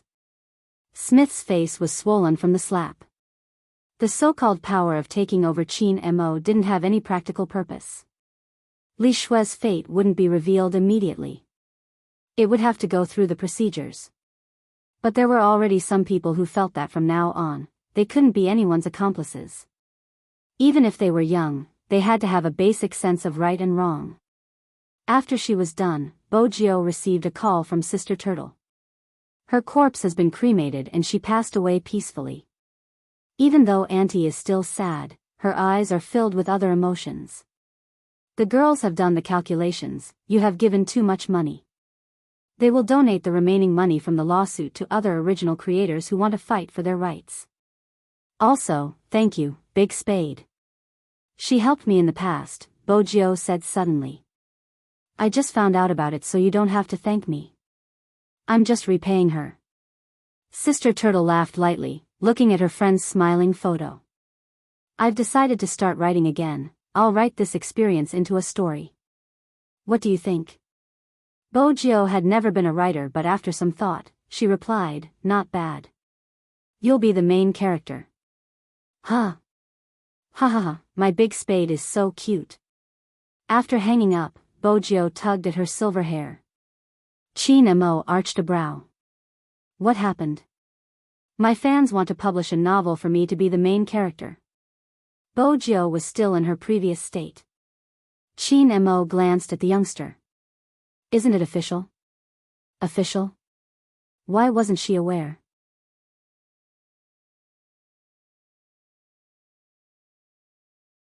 Chapter 945. The next moment, a light kiss came, catching her off guard. It was a short moment, just the time it took for the traffic light to turn red. The minty tobacco scent and the slight coolness on her lips seeped into her mouth. At this moment, Chin Mo was still in his police uniform, the curve of his face looking different from the light behind him. Her heart raced and her mind went blank for a second. When Bojo came back to her senses, Chin Mo had already widened the distance between them. She came face to face with his dark brows and beautiful thin lips. She could still smell his scent. The lights at the junction started to change. Chin Mo seemed to be smiling, starting the car. From the corner of his eyes, she could see the youngster's ears gradually turning red. Bojo felt that the heat had to die down.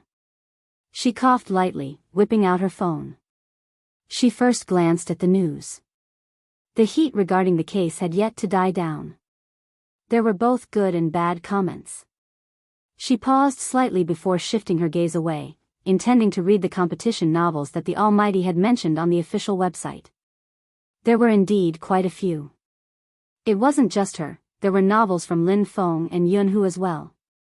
Bojo clicked on a novel about her and the Almighty.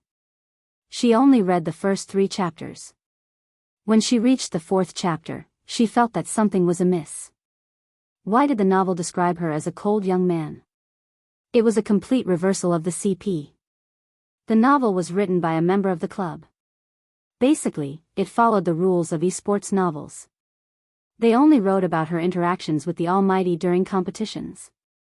For some reason, it seemed like a pure love novel. Both she and the Almighty were like that. Lin Feng and Yunhu's were probably even more so. Bojo arched a brow. She clicked on a novel and was about to read it when her phone rang. Unexpectedly, his phone rang. The caller ID was Lin Feng. Bojo pressed the answer button. Lin Feng's voice came from the other end, looking as though he was facing a formidable enemy. Little Spade, you have to take me in tonight. Let me sleep at your house. Sleep at my house? Bojo arched a brow. Why do you suddenly want to sleep at my house? We've known each other for a long time. I'm a senior and you're a junior. It's time for the two of us to have a heart-to-heart talk. Let's have a pajama party or something. I'll provide alcohol to help you reduce your burden before the competition. You don't have to thank me too much. You can tell me anything you want. Lin Feng stuttered for a while, then lowered his voice and said, You're right. Bojo shifted her phone to the other side. She spoke slowly but got straight to the point. If you tell me the real reason, I might consider letting you go. Lin Feng paused, then stuffed the clothes in his hands into his bag. Yunhu has gone crazy, he was reading a novel on his phone. I thought it was a good novel, so I took a look out of curiosity. I didn't expect it to be about him and me. He even said that when he had time, he would try everything in the novel on me. I gave him a kick. My mom came in and thought I was bullying him. To prevent me from losing control and crippling him before the competition, Little Spade, you have to take me in. Lin Feng paused, then stuffed the clothes in his hands into his bag. Yunhu has gone crazy. Lin Feng paused, stuffing the clothes in his hands into his bag. Chin Mo, who was sitting beside Bojo, could hear the voice coming from the phone. In the end, it was because Lin Feng was gritting his teeth. Chin Mo didn't want anyone to disturb their time alone. He arched a brow. Are you sure you're not afraid of Yunhu forcing you to do something? Lin Feng hadn't expected the voice to be his captain. When he heard Qin Mo's words, he jumped up like a cat. Why would I be afraid of him? Don't be afraid, you can sleep at home. Qin Mo's tone didn't change. Bo Jiu shook her head. Lin Feng wasn't a match for the Almighty at his level. However, there were still benefits to being naive. Captain, what are you talking about? The signal isn't good. That's all, get little Spade to prepare, I'll be there in a while. With a snap, Lin Feng hung up the phone. It was obvious that he didn't want to play along with the Almighty. He was quick to escape. Bo Jiu sighed internally. When she turned, she realized that the Almighty's eyes had darkened. Someone was going to be in trouble. Qin Mo turned the steering wheel. I'm going to your house today. Bo Jiu wanted to say, it's fine, I'll be fine. The Almighty added, Lin Feng likes to put his arm around someone's shoulder. Do you want him to find out that you're the girl who kissed me at the ball? Bo Jiu imagined Lin Feng's expression and words if he found out about it. She hid it instantly. But she was the one who was kissed. How did the Almighty make it sound like they were kissing? At this moment, Qin Mo's phone rang. It was a call from Director Huang. The crime squad couldn't find the first suspect in the video. Even though they had sent him the video, they couldn't find him.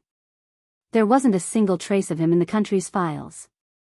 Besides, there was another important piece of information. The maiden's sacrifice isn't just happening in our country. Today, we received a secret report from a neighboring country. There are people in Japan who have fallen into the maiden's sacrifice as well. Many of them are being lured to commit suicide. Similar to what we saw today, there is a website dedicated to gathering such people. Then, they would open a post to record their actions. It would affect people's values and from there, it would destroy the victim's mental defenses, causing a large number of suicides. Those who joined seem to have been brainwashed and are extremely evil. The Japanese have found the website, but after destroying it, there would still be another. Unless the source of the organization is found, the affected people would still join. Someone left a comment saying, "Go to hell, it's useless to live like this. Other than Almighty, no one is clean. If you want to save Almighty, you have to follow Almighty's will." Almighty? Qin Mo asked faintly. Who? Director Huang sighed. They are adamant that their Almighty is Z. Bo Jiu could hear the voice, but she didn't show it. Even now, she hadn't forgotten that the Almighty was still suspicious of her. He could still see through her expression. As expected, Qin Mo stopped the car at the side. He glanced at the youngster before pressing the Bluetooth earpiece. Are there any suspicious terrorist organizations in Japan? No. Director Huang was slightly worried because he had seen such a method before. Back then, people had used tarot cards to choose their targets in high schools. Back then, they had used the internet to control people's thoughts and hypnotize them. They had lured people to commit suicide, and in the end, the high school had sunk into unprecedented chaos. Everyone seemed to have been hatched by the murderer and were extremely dangerous. Back then, it hadn't been as serious as it was now. But it was still the work of a hacker. It had been the same 3 years ago. At that time, more than half of the students in the high school had been brainwashed while the other half had been brought to the border. The students weren't the only ones affected. There were teachers as well. People often said that staying with the devil for too long would turn you into a devil. No country would allow such a thing to happen. So many of their citizens had been controlled. They had to think of a way to save them. But as they were at the border, the terrain was complicated and normal soldiers wouldn't be able to handle it. Besides, it wasn't just a battle, they had to consider the fact that the other party was a psychologist. Hence, the mission had fallen onto Qin Mo's shoulders. It was a mission that no one was willing to recall. In that mission, some special forces soldiers saw with their own eyes that the hostages who were originally taken away were subtly influenced to become the same kind of people as those people. Their almost numb and passionate faces looked as if they had been bewitched. In reality, Those who felt that stealing from others wasn't wrong were easily influenced and turned into devils. In the country, some believed in Buddhism, some believed in Taoism, and some believed in karma. All of these beliefs were telling the world that evil would result in evil. They had to know how to differentiate between right and wrong and not be a sinner. Why was that? Because there were too many people who couldn't differentiate between right and wrong. It could even be said that he would impose his dark thoughts on others. That was the reason why people with twisted views were the scariest. But under normal circumstances, there was another characteristic of people with twisted views. That was stupidity. They would easily believe the words that others said out of vanity. If it was a psychologist, it would be a piece of cake to find them. In the end, all the hostages were rescued. But it was at the cost of Qin Mo's amnesia. No one knew where the knot in his heart was. The people above were also worried that he had been subconsciously hypnotized by the other party. Regardless of the suspicion, it turned into regret in the end. Qin Mo's amnesia was selective, which meant that the case existed in his mind but he couldn't remember what he had forgotten. But now, Director Huang wasn't the only one who found the case familiar. Qin Mo found it familiar too. When the sense of familiarity surged into his mind, a piercing pain shot through his brain. Qin Mo frowned instinctively, reaching out to press his temples. In that instant, his entire face turned pale. Fragmented images flashed across his mind, making it impossible for him to catch them. But one of the images turned into a dark river. He seemed to be trying to catch something but he couldn't catch it no matter how hard he tried. At that moment, Qin Mo's eyes became a lot lighter.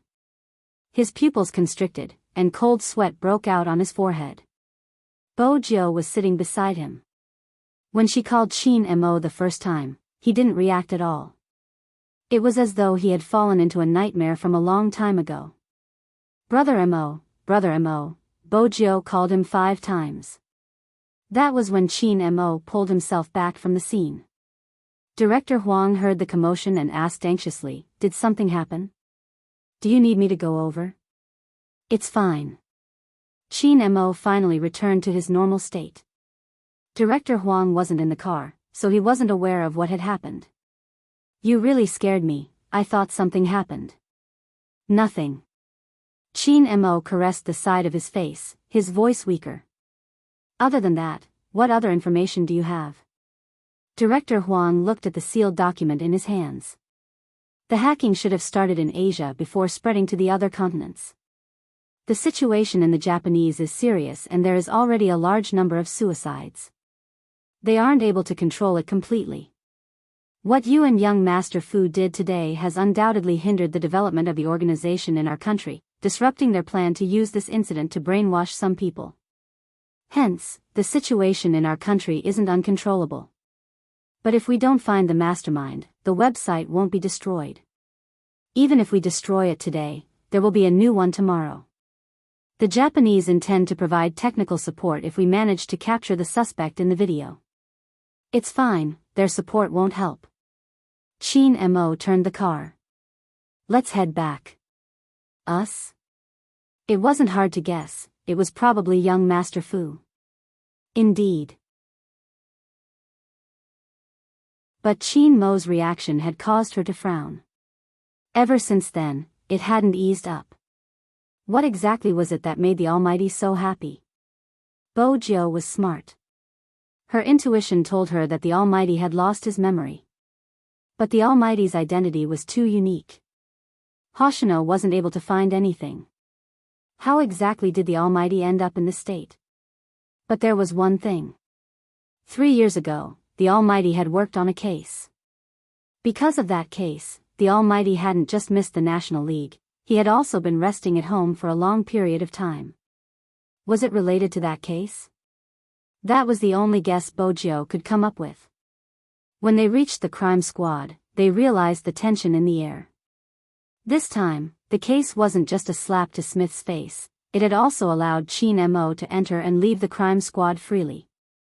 Bo Jiu noticed that the person speaking to Director Huang wasn't from the crime squad. He was from the Japanese. Based on their accent, she could tell that they were from the Japanese. Director Huang caught sight of them and walked over with his men. He turned to Qin Mo, "These two are Interpol officers from the Japanese. Before this, we had already searched all the places where Jiang City's tall and slender man would appear, but without his real identity, it's hard to find him. Do you have any ideas?" Qin Mo didn't reply immediately, instead turning towards the youngster beside him. "Can we use the internet to find him? The tall and thin man in the video?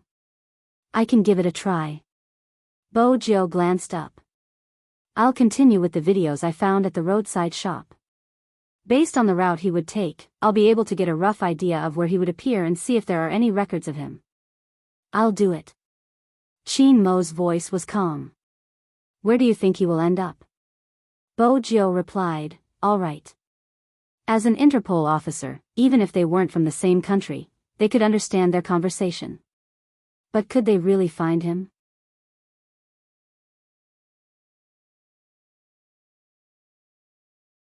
Chapter 946. Of course, this youngster could be a special talent. But when this special talent picked up the laptop, the two Interpol officers glanced at each other and shook their heads. They knew it was impossible to use the internet to find out his identity. If it was so easy, they wouldn't have come to China. Their country's hacking skills were the best in Asia. This youngster was just a Chinese, his computer skills were definitely not as good as theirs. In the words of the Chinese, this seemed like a child's play in front of an expert. However, the two Interpol officers from Japan didn't say anything. Firstly, it was because of their country's etiquette. Secondly, they were here to learn from this side's experience. They wanted to know how the other side had stopped the spread of the maiden's sacrifice. According to what they knew, there was a profiler who was good at deduction that changed the outcome. It could be said that these two Japanese only wanted to fight for Qin Mo. Hence, they didn't know that there was another person who had helped Qin Mo. To Bo Jiu, being in the crime squad's IP made it easier for her to investigate. That was because the surveillance cameras of some departments could be checked by the public security system. As long as she added some hacking skills, she would be able to continue her investigation. But it would be a waste of time to have someone perform facial recognition one by one to confirm the pattern of the person's appearance. On the other hand, a skilled hacker would use a human face to form a photo and use the data to track that person. But just as Qin Mo had said, the profiler's judgment was needed. This meant that once the camera appeared, the person would probably appear at the next location. Based on the person's appearance at that time, they would be able to analyze his movements. Bo Jiu's typing speed was fast. With her connection to the crime squad, she broke through the electronic systems along the streets. These systems didn't just include convenience stores, there were also ATMs and surveillance cameras installed in the parking lot. The return of the young lord of the hacker world meant that there would be people following her. Many people should be aware that a large-scale network attack couldn't be completed by just one hacker. It was just like a game, which required assistance. But the only thing that couldn't be missing was the leader. The leader, who was like an eagle, could not miss any information, could break through and discern all network defenses, and could even escape nimbly. She would catch her prey swiftly. This had always been Bo Jiu's style. It was cold and sharp, but it didn't lose its mind. The naked eye couldn't see the wires on the network. When Bo Jiu took off, he couldn't see the other symbols flying behind her. Perhaps their behavior was different, but their purpose was the same, and that was to assist their young master. With Z's command, the others would transform into different forms to break through the defenses around them and obtain useful information. They were all gathered on Bo Jiu, who was at the front. Hand speed was not the ultimate test of a hacker. Instead, it was how to use the code to fly faster and higher and finally lock onto the prey. Even the people behind him were blocked by layers of firewalls after collecting the information. They needed time to solve the problem. Bo Jiu didn't stop until the entire screen changed from a series of codes to a series of video clips. Every single clip had a tall and slender figure.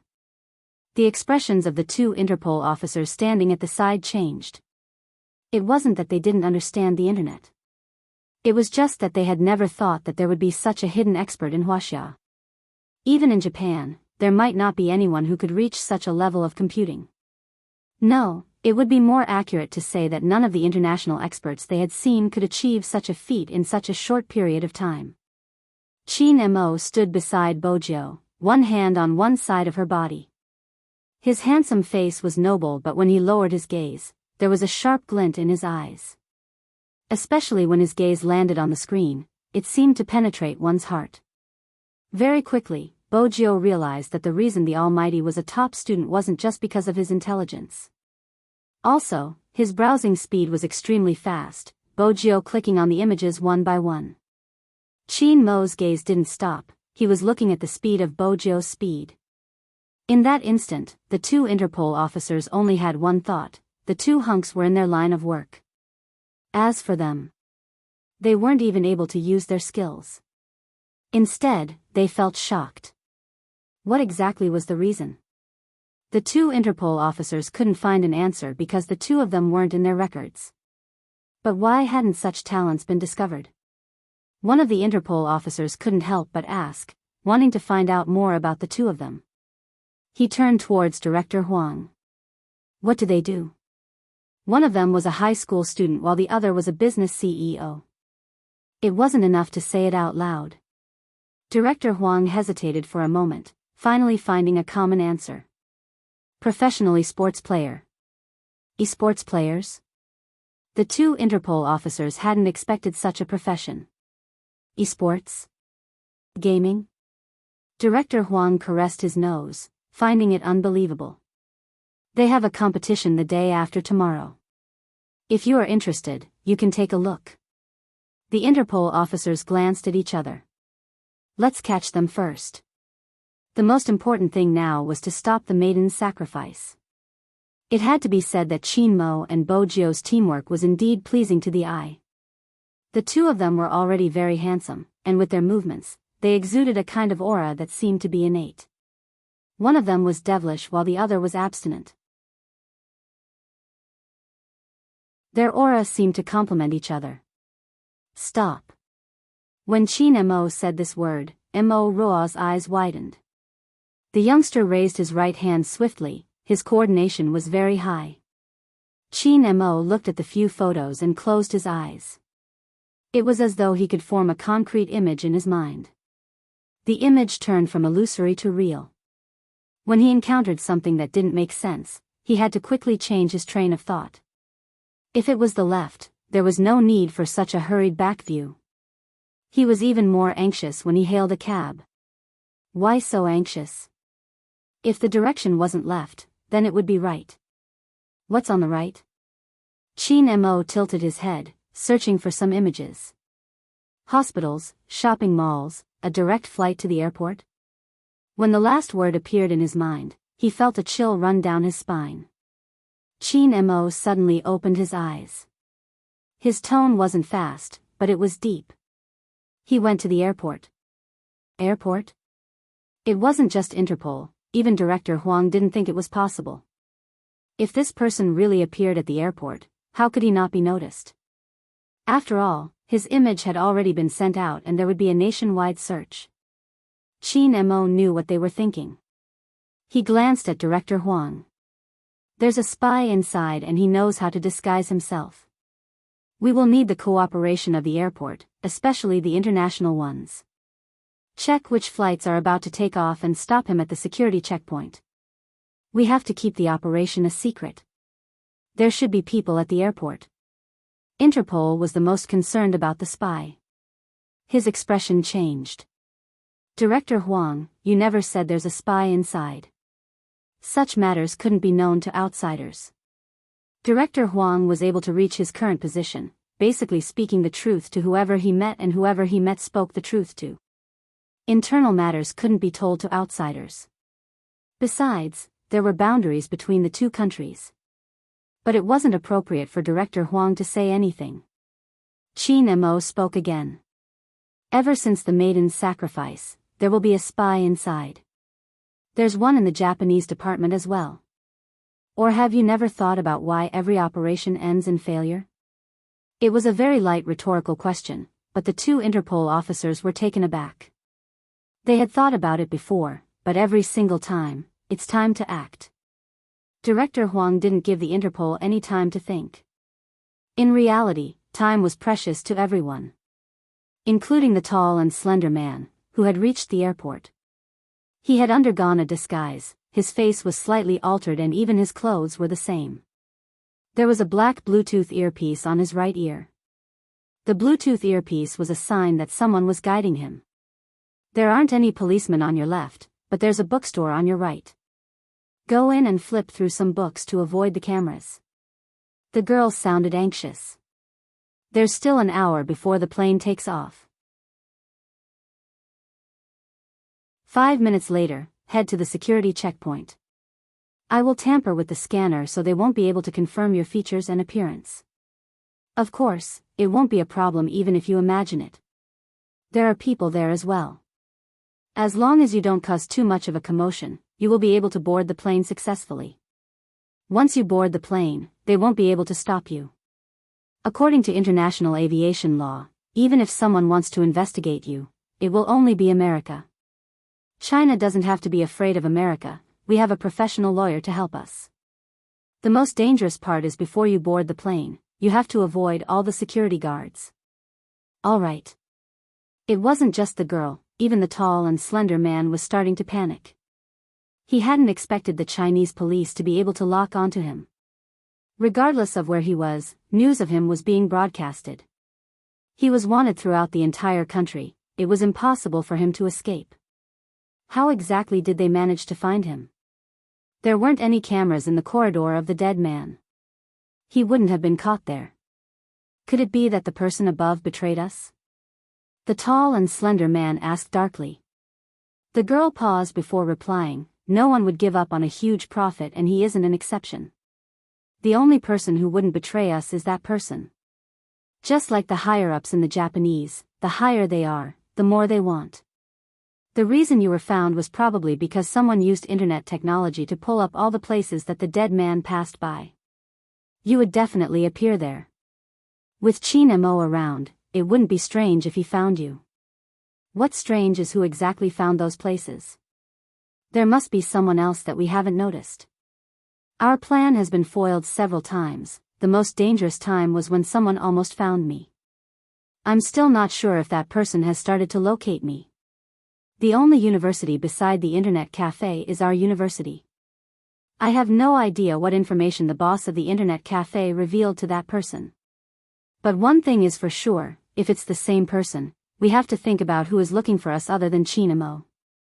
After you go to America, take a flight back to the Golden Triangle. Get someone to help me check if there's anyone whose hacking skills are on par with mine. All right, the tall and slender man replied. Everything will have to wait until I leave. The girl was still listening to the tall and slender man's words when she saw a huge wave of police officers heading towards his direction. His voice grew anxious. There's someone in front of you, turn right. Do you see the security checkpoint? Don't look back, and don't show any strange expressions. Find a way to chat with the people around you and make them think that you are traveling abroad with a companion. There should be a tour group where you are queuing up, and the clothes you are wearing are from their tour group. Now, blend in and follow the tour group in. The security officer is one of us, so he won't take the initiative to expose you. You must be fast. After hearing the girl's words, the tall and slender man quickly changed his direction and strode toward the most eye-catching spot. People who were going on a trip would be in a better mood and would be less guarded, especially when they saw someone wearing the same clothes as them. The tall and slender man was good at talking too. He found someone to chat with casually and said with a smile, I've learned some daily language before this. Uncle and Auntie, if there's anything you don't know, I'll translate for you if you want to buy something when you get there. He didn't just randomly pick these two elderly people to talk to. That was because, in terms of age, the tall and slender man was just right for people to mistake him for the old couple's son. Moreover, the old people were not xenophobic. They could start a conversation after a few words, especially when someone asked, Are you guys chatting to register for the tour group? The old man smiled. Actually, other than going on a trip, my wife and I also want to see if our grandson is used to studying there. From afar, the security officers did not know what they were talking about. When the tall and slender man helped the old man to carry his bag through the security check, the security officers who arrived only glanced over. After all, in their minds, the person they wanted to arrest must be a single person. Thus, no one saw the disdainful smile on the tall and slender man's lips after exchanging glances with one of the security officers. So what if they had locked onto him? He still managed to escape. China's security was only so-so.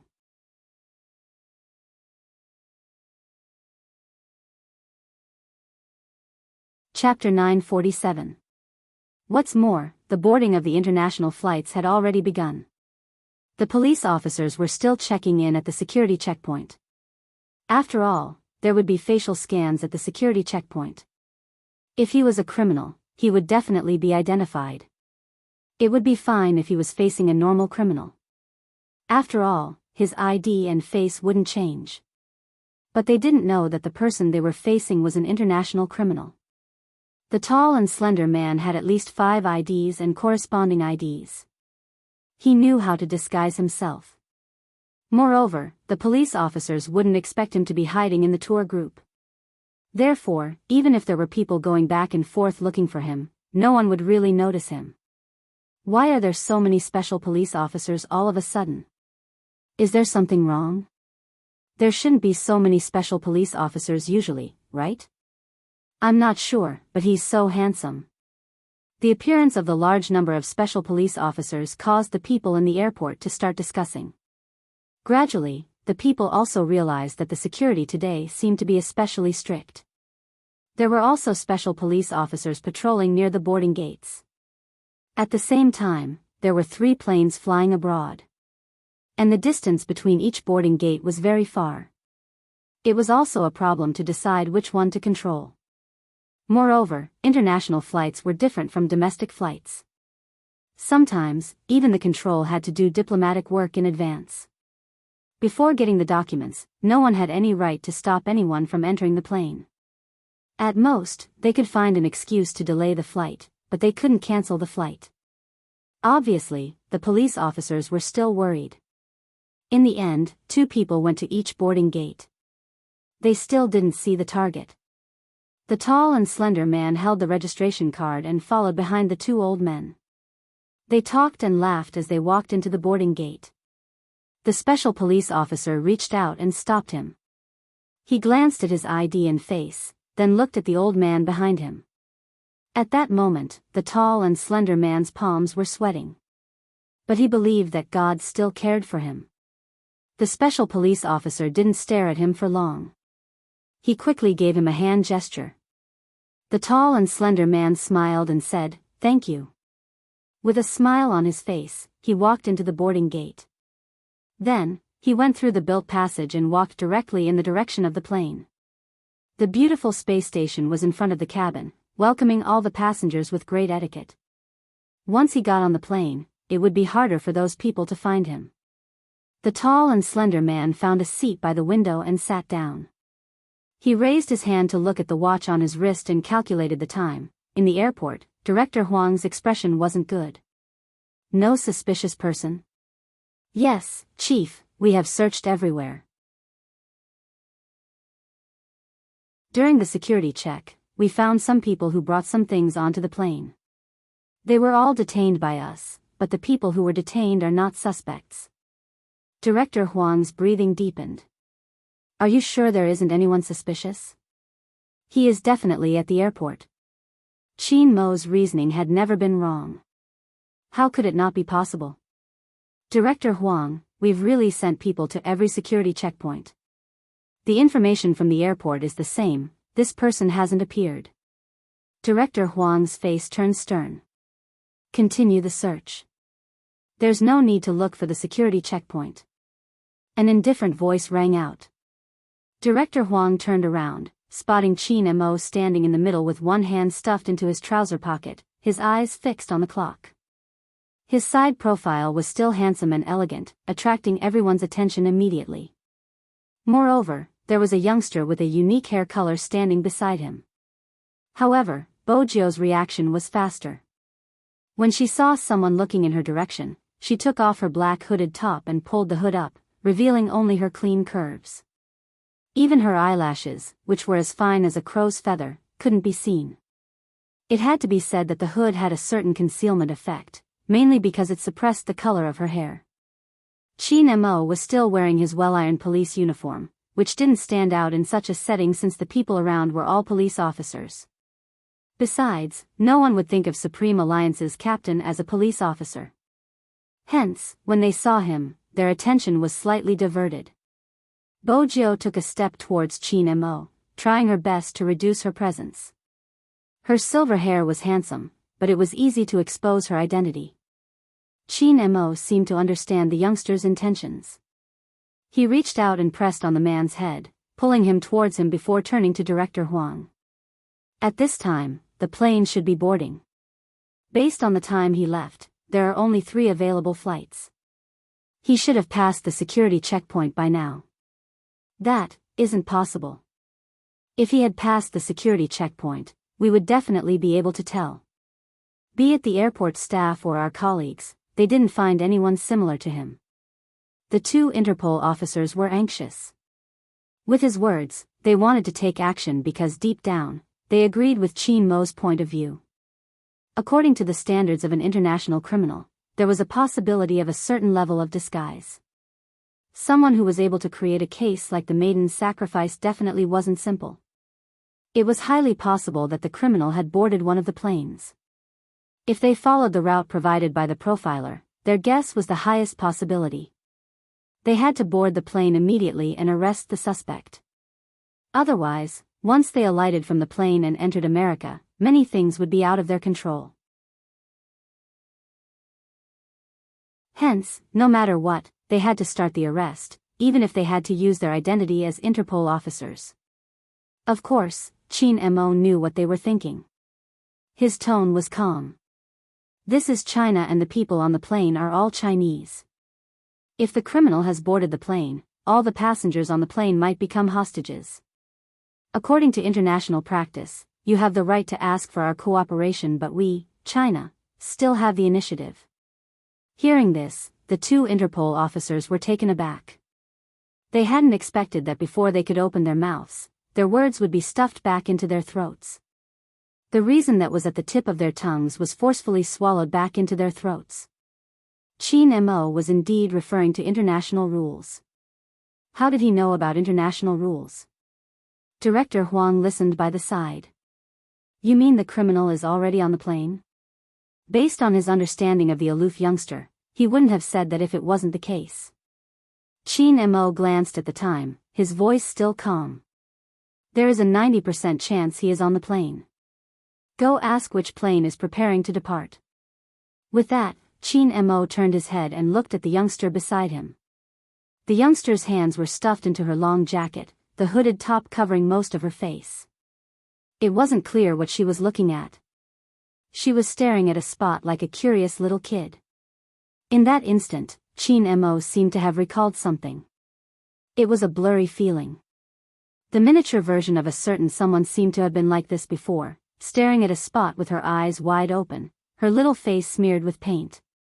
It was very, very familiar. Here it comes again.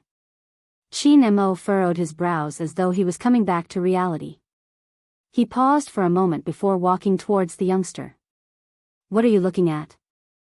Bojio lifted her chin, gesturing for Qin Mo to look at the group of people going through the security check. The distinguishing feature of the group was that everyone was wearing the same t-shirt. Some of them were wearing a hat, while others were not. I think we can start with these people. If they want to avoid being tracked and board the plane safely, they either have to disguise themselves as staff or a member of the group. I'm more inclined to the latter. If it's the former, it's impossible for that person to disguise himself as a stewardess. Someone as handsome as Brother Mo and I would be more likely.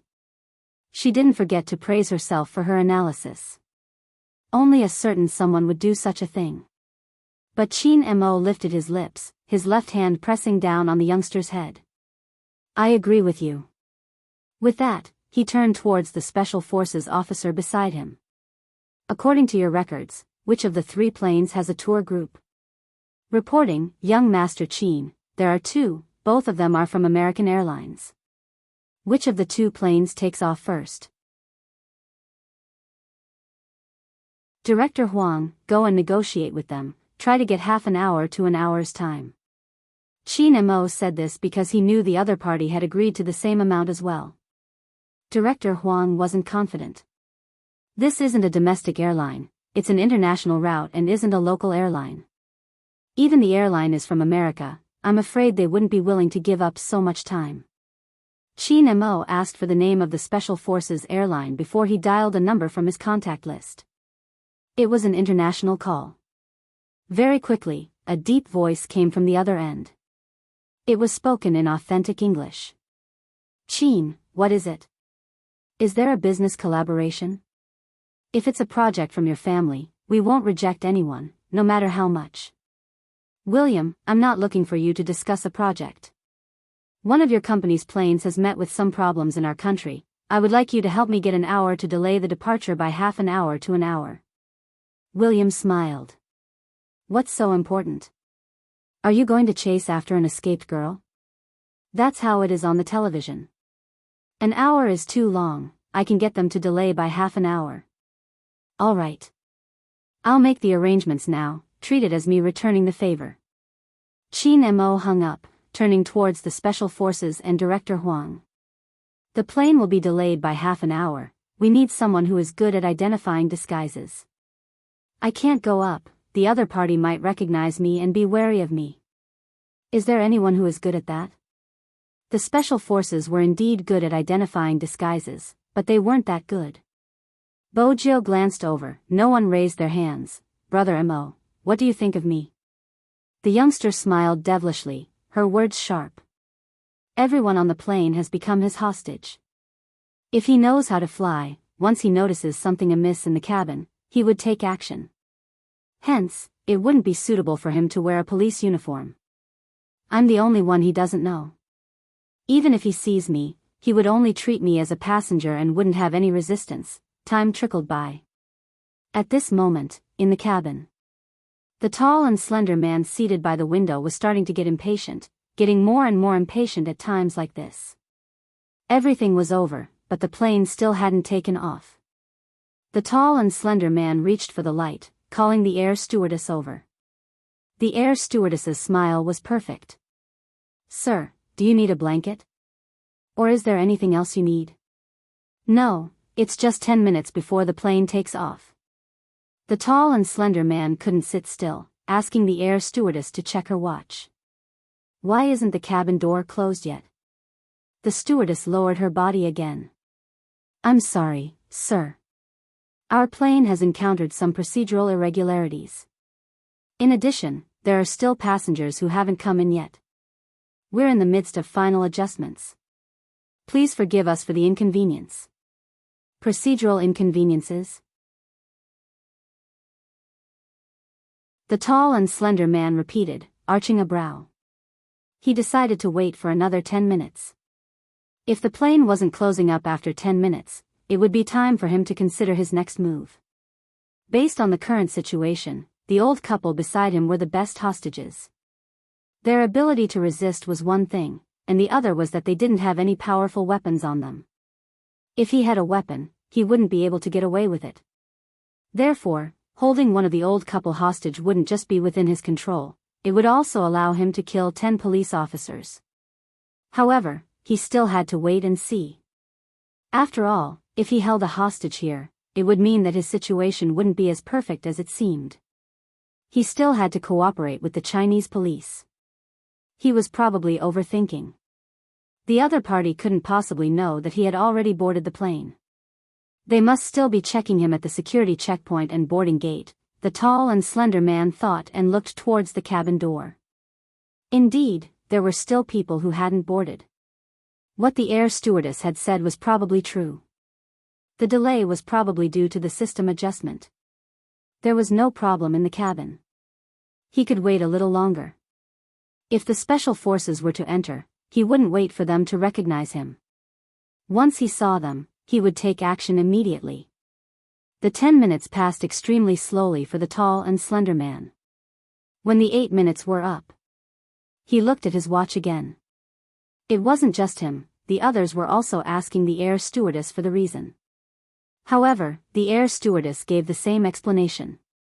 No one noticed that at this moment, a youngster appeared at the cabin door. The youngster lowered his eyes and only his chin could be seen. His face was covered, but from this angle, he gave off an unruly vibe. The hood covered the youngster's hair color, making him look mysterious. When the air stewardess said welcome aboard, she was slightly stunned, thinking that the youngster was a celebrity.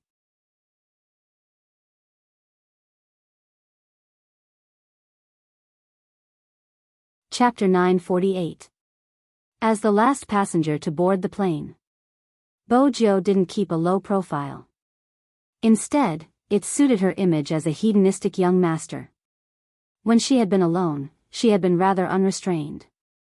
But she wasn't sure if it was because of her childhood memories, but the moment she was in front of the Almighty, she wanted to show her best side. In order to conquer her little sweetheart, she had to be mindful of her image. International flights were usually large passenger planes. As she walked from the beginning to the end, Bojo's gaze locked onto the group of tourists wearing the same top. She only had 5 minutes left. After 5 minutes, the cabin door would close and the plane would take off. She had to confirm who the culprit was within 5 minutes, and she couldn't make a mistake. If she did, there would be more trouble. Disguise was one of Bojo's specialties. She held a small leather suitcase in one hand and a boarding pass in the other. In fact, it was just a piece of blank paper that was cut out at the last minute. But it was this piece of paper that she looked at as if she was looking for her seat. Because of this, her gaze could naturally fall on every seat, and she wouldn't be suspected. The youngster walked from the front of the plane to the back of the airport casually. But in reality, she was continuously collecting and analyzing information. Her brain worked quickly. It was obvious that the age group of the tourists was on the older side. And the person they were looking for was between 23 to 27 years old. Of course, she didn't rule out the possibility of him disguising himself as an old or middle-aged man. Age could be changed through appearance, but the information revealed by the skin on the fingers and neck wouldn't change. And that person's figure, when people reached old age, they would naturally shorten their bodies. If they were tall, they would have a tendency to stoop. The elderly in this group didn't meet the standard height.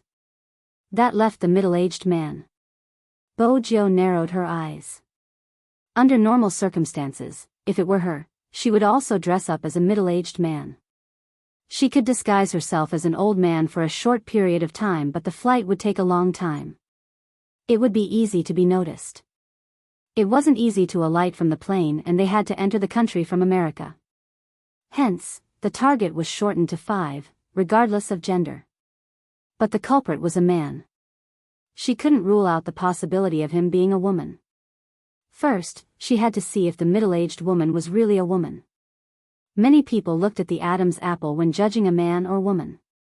Because sometimes, some men's Adam's apple wasn't obvious. The woman also had a bulge on her neck, but it wasn't an Adam's apple. To differentiate between men and women, one had to look at their bone structure and figure. As someone who often disguised as a man, Bojo was very experienced.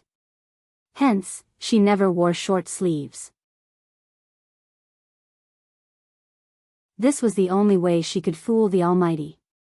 Fortunately, the two at the airport were both wearing skirts. From the joints of the arms and some of the forms, the waist and legs collapsed. Women of this age had all given birth before, so one could definitely tell the difference in their pelvis. When Bojo glanced over, she thought that everything was normal. There were only 3 of them left. What made her uncertain were the 2 middle-aged men sitting beside the 2 old men. Whether it was the state of the skin or the body shape, it was impossible to tell who the problem was. This was beyond her ability to discern.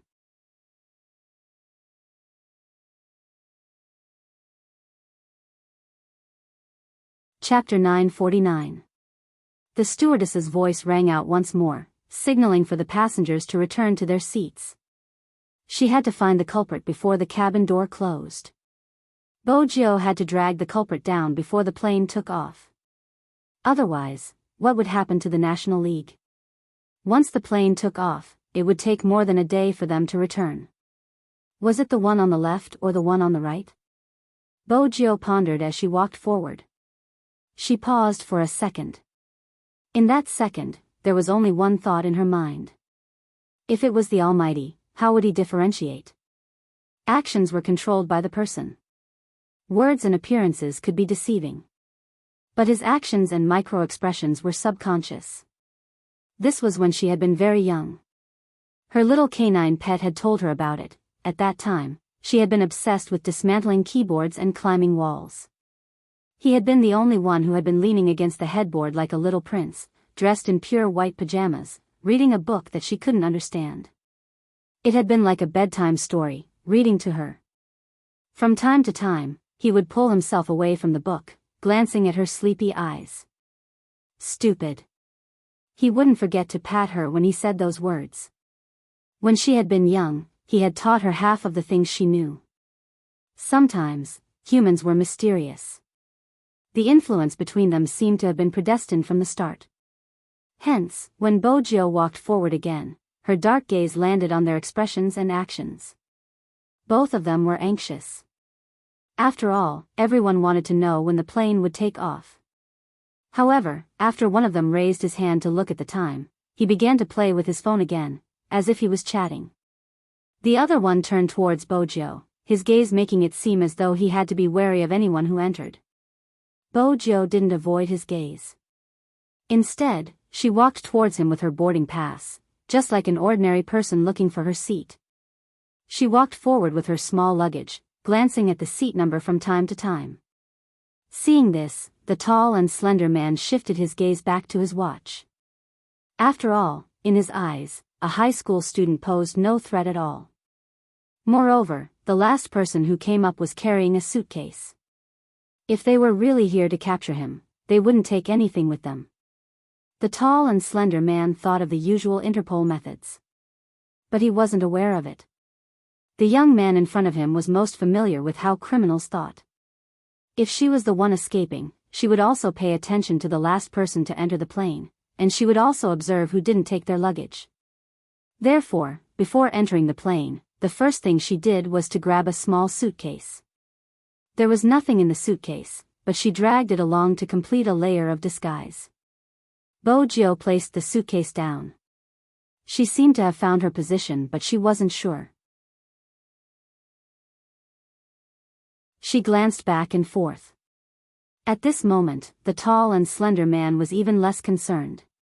Listening to the countdown of the last minute, he flipped open the newspaper and was about to enjoy the moment of takeoff. The young man bent down, his silver hair faintly peeking out where his eyes were. The side of his face was as fair as jade, clean and handsome.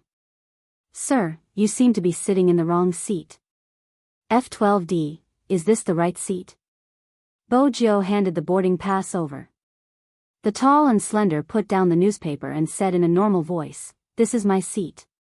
Your seat is behind me." "Really?"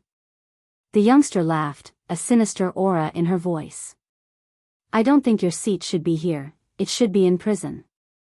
With that, the tall and slender man's expression changed. He held on to the old man beside him, wanting to use him as a hostage. But in that instant, there was a loud crack. His wrists, which were holding on to the newspaper, were locked together. The young man's movements were extremely fast. In the time it took for a spark to fly off a flint, he directly pressed his entire head onto the small table. There was a loud bang. The tall and slender man was still in a state of shock. That was when he realized that the youngster wasn't holding a boarding pass, it was a piece of white paper. The old man beside him was the first to react, exclaiming in shock. The air stewardesses were even more eager to rush over to them. But before they could move, a tall and slender figure appeared in front of the cabin door. A tall and slender figure appeared in front of the cabin door. It was Chinamo. He had been in the tunnel all along, waiting for this sound. No matter who went in, he could remain calm and unhurried. But when it was that guy, Chin Mo had to admit that he had been slightly worried. He had been worried that there might be something he hadn't predicted. He had been worried that the criminal might have a weapon. But from the looks of it, the operation was going smoothly. With such a person appearing in front of the cabin, the air stewardesses would definitely cover their mouths instinctively. Police case. Chin Mo had already taken Director Huang's identification. He raised his right hand, releasing his aura. Everyone, please remain seated. Can I trouble the people in the middle to move aside so my men can bring him out? With such a sudden turn of events, everyone's first reaction would be to stand up and watch. But after Chin Mo finished speaking, 6 to 7 special police officers appeared behind him. No one dared to move. The old couple who were closest to Bojio were in a state of shock. Bojio seemed to have noticed them. After knocking them out, she lifted them up forcefully. She didn't stay any longer. The tall and slender man was held down by 2 special police officers as he walked towards the cabin entrance. When he caught sight of Chin Mo, his dazed mind snapped back to reality. He turned around abruptly and looked at the young man from before. Silver hair, black eyes, and an eye-catching face. He was supposed to be their next target, the young master of the Fu family, who was closest to Chin Mo. But their information hadn't mentioned him. Not only did he know how to disguise himself, he was also skilled. Inexplicably, a chill ran down the tall and slender man's spine. How much exactly did they know about the youngster who was always by Chin Mo's side? According to the information, the youngster didn't just know how to play games, he seemed to have some knowledge of computers as well. It had been countless times that their plans had been forced to stop because of a single person's cyber attack. The other party had even changed their bomb sequence without them knowing. They hadn't even been able to find out the other party's identity. But now, the tall and slender man had a terrifying thought. If the person who had been disrupting their plans was this youngster, then the consequences. The tall and slender man didn't dare to continue the thought. His face was already covered by a black cloth. The moment the cabin door closed, Chin Mo reached out and pulled Bojio into his embrace. Chin Mo reached out and pulled Bojio into his arms, acting as though there was no one else around. The Interpol officers glanced at each other, seeing the shock in each other's eyes. They hadn't expected them to have such a relationship other than being battle partners. The 2 Interpol officers were desperate for information. Once they caught the tall and slender man, they would join the interrogation. Chin Mo didn't follow them because he knew they wouldn't speak so easily. Before leaving the airport, Chin Mo instructed Director Huang, check the accounts under his various identities. Who are their financial transactions with? Who are the most frequent financial transactions? Director Huang was smart. You're saying that the one he has the most frequent contact with is his superior? No. Chin Mo glanced at Director Huang, his voice calm. Under normal circumstances, there wouldn't be any financial dealings within an organization. The ones that do are their partners, for example, the traitor in the crime squad. The moment the word traitor was mentioned, Director Huang's expression turned solemn. I understand. Bojio sat at the front passenger seat, watching as Director Huang's figure grew smaller. She turned over. Little Huang really knows? If there really are financial dealings, it must be a huge sum. He would be able to know every single operation, and every single one of them is a crucial one. Otherwise, the news wouldn't have been leaked so quickly. This person could even make use of the new criminal psychologist to take away your authority. His position shouldn't be low. Indeed, it isn't low. At the very least, it would be someone of the same rank or above. Chin Mo made use of the red light to light a cigarette. He held it with one hand, his features sharp. He knows that it's just a few people. He knows about the politics of the government. Leaking information isn't something a single person can do. If the investigation starts, all the related personnel will be held accountable. Chin Mo took advantage of the time to wait for the traffic light to turn red. Behind every major case, there would be corruption. That was the reality in every country. As a hacker, Bojo knew it better than anyone else. But I didn't know high schoolers these days would know so much. The Almighty's casual comment made Bojo's heart flutter. She broke into a smile. There are so many movies and dramas, it's easy to understand. Corruption starts from the beginning, that's why there's an oversight. You know me, I love police dramas. Is that so? Chin Mo glanced at the youngster. I remember your bookshelf only has novels like Overbearing CEO Falls in Love with Me, there aren't any police dramas. Of course, she wouldn't read police dramas since the robbers would always be caught. Bojo didn't want to be caught. Just as she was thinking about how to reply without being discovered, a voice suddenly rang beside her ear. It seems like the things placed in the Fu family's house aren't what you like, it's what you liked in the past. Chin Mo's voice was calm. Sometimes, I really wonder if you're that young Master Fu. In that instant, the air in the car seemed to have frozen. The two men's eyes met. One was extremely deep. The other was so dark that it was translucent. Neither of them shifted their gazes away. Bojo's heart seemed to be nailed to the ground, beating slowly. Until the phone rang, Bojo broke into a faint smile. If I'm not me, who else can I be? Let's pick up the call. With that, Bojo tilted her head, placing the phone beside her ear. Regardless of who was calling, Bojo was grateful. The moment the call went through, a voice came through. Little Spade, where are you? I'm at your door, hurry over.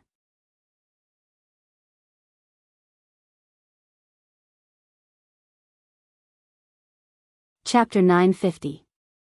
He didn't wait for her to speak before hanging up. Bojo reached for her phone. Chin Mo arched a brow. Lin phone? Chin Mo chuckled, but there wasn't much warmth in his eyes.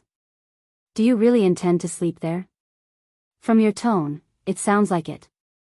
Bojo watched the Almighty's sculpted face, feeling an inexplicable sense of misfortune. Speaking of misfortune, Lin Feng really fit the description. Originally, he had left the house valiantly and slammed the door loudly, intending to stay in a hotel for 2 days. It's not like he doesn't have money, right? Who knew that he wouldn't have brought his wallet when he left the house? If he had money, he could take a taxi since he could pay with his phone.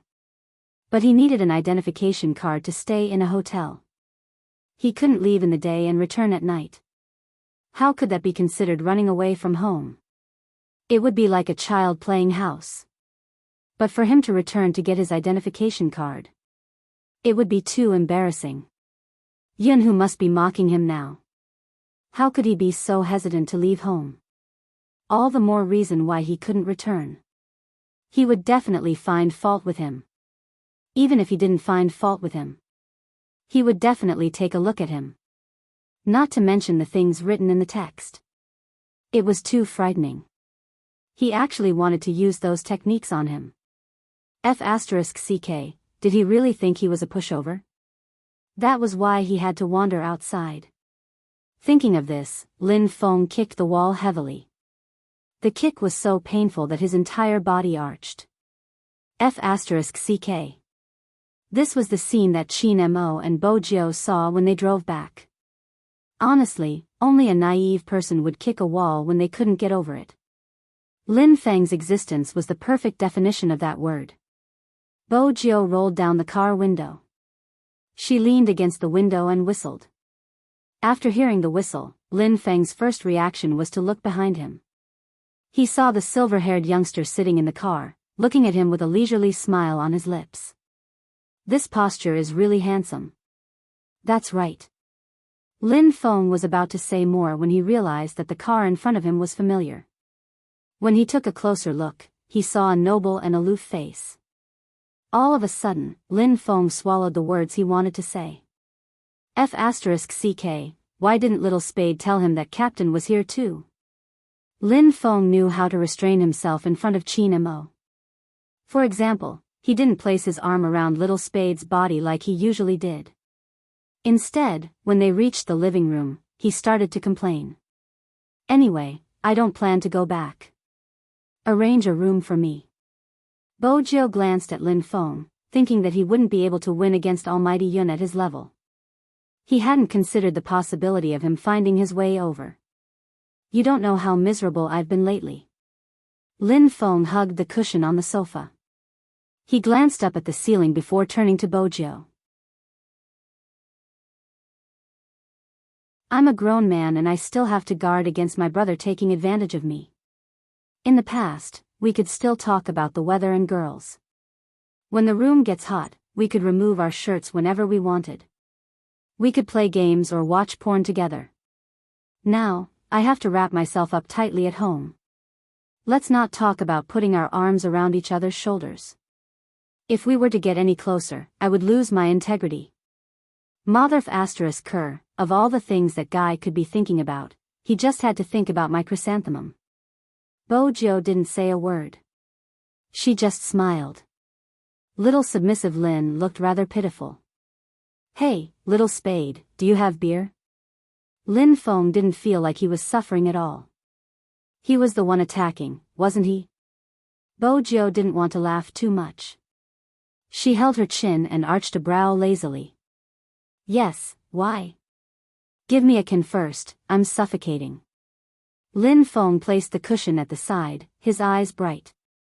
Qin Mo walked over and tossed a can of beer to Lin Feng. His tone was calm. Why? He doesn't even allow you to drink. That's not it. Without a second thought, Lin Feng pulled open the can of beer, tilted his head back, and drank a mouthful. I'm afraid I'll drink too much and give Yunhu another chance. He's not easy to deal with, so I have to stay sober. Qin Mo glanced at him, replying slowly, I see. Think about it, aren't I pitiful? I love drinking and eating meat skewers, but I'm not allowed to drink Budweiser. It's killing me, Lin Feng said, taking another sip. Qin Mo sat there, tossing another can of beer to him. Indeed, do you need someone to prepare some food to go with the alcohol? Lin Feng had never seen his captain so caring. Was it because of Little Spade? TSK. That was why people in love. It was unbelievable. But such a huge change in his captain was rather frightening. Lin Feng caressed his arm. It wasn't much, he just wanted to eat and drink to his heart's content. Everything else wasn't important to him. Chen Xiaodong stood at the side, confused. That wasn't it. What exactly did he hear? Almighty Yun had been thinking about Almighty Lin and he was so blatant about it. In the past, he had always thought that the rumors on the internet were lies. After all, he knew that when people interacted with their brothers, they would naturally put their arms around each other's shoulders. He didn't understand what the girls were screaming about. Weren't Almighty Yun and Almighty Lin normal? Why did they suddenly become abnormal? No, that wasn't right. Why were there suddenly gay men around him?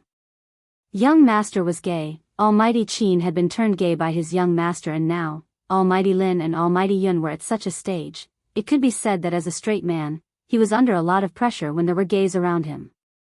It was better to call Madam and ask her to continue shopping with movie Queenan. It was too dangerous at home. Chen Xiaodong was afraid that he Honghua wouldn't be able to take it. It was fine that young master was gay but there were so many of his kind around him. After placing the dishes on the table, Chen Xiaodong went to do his own things.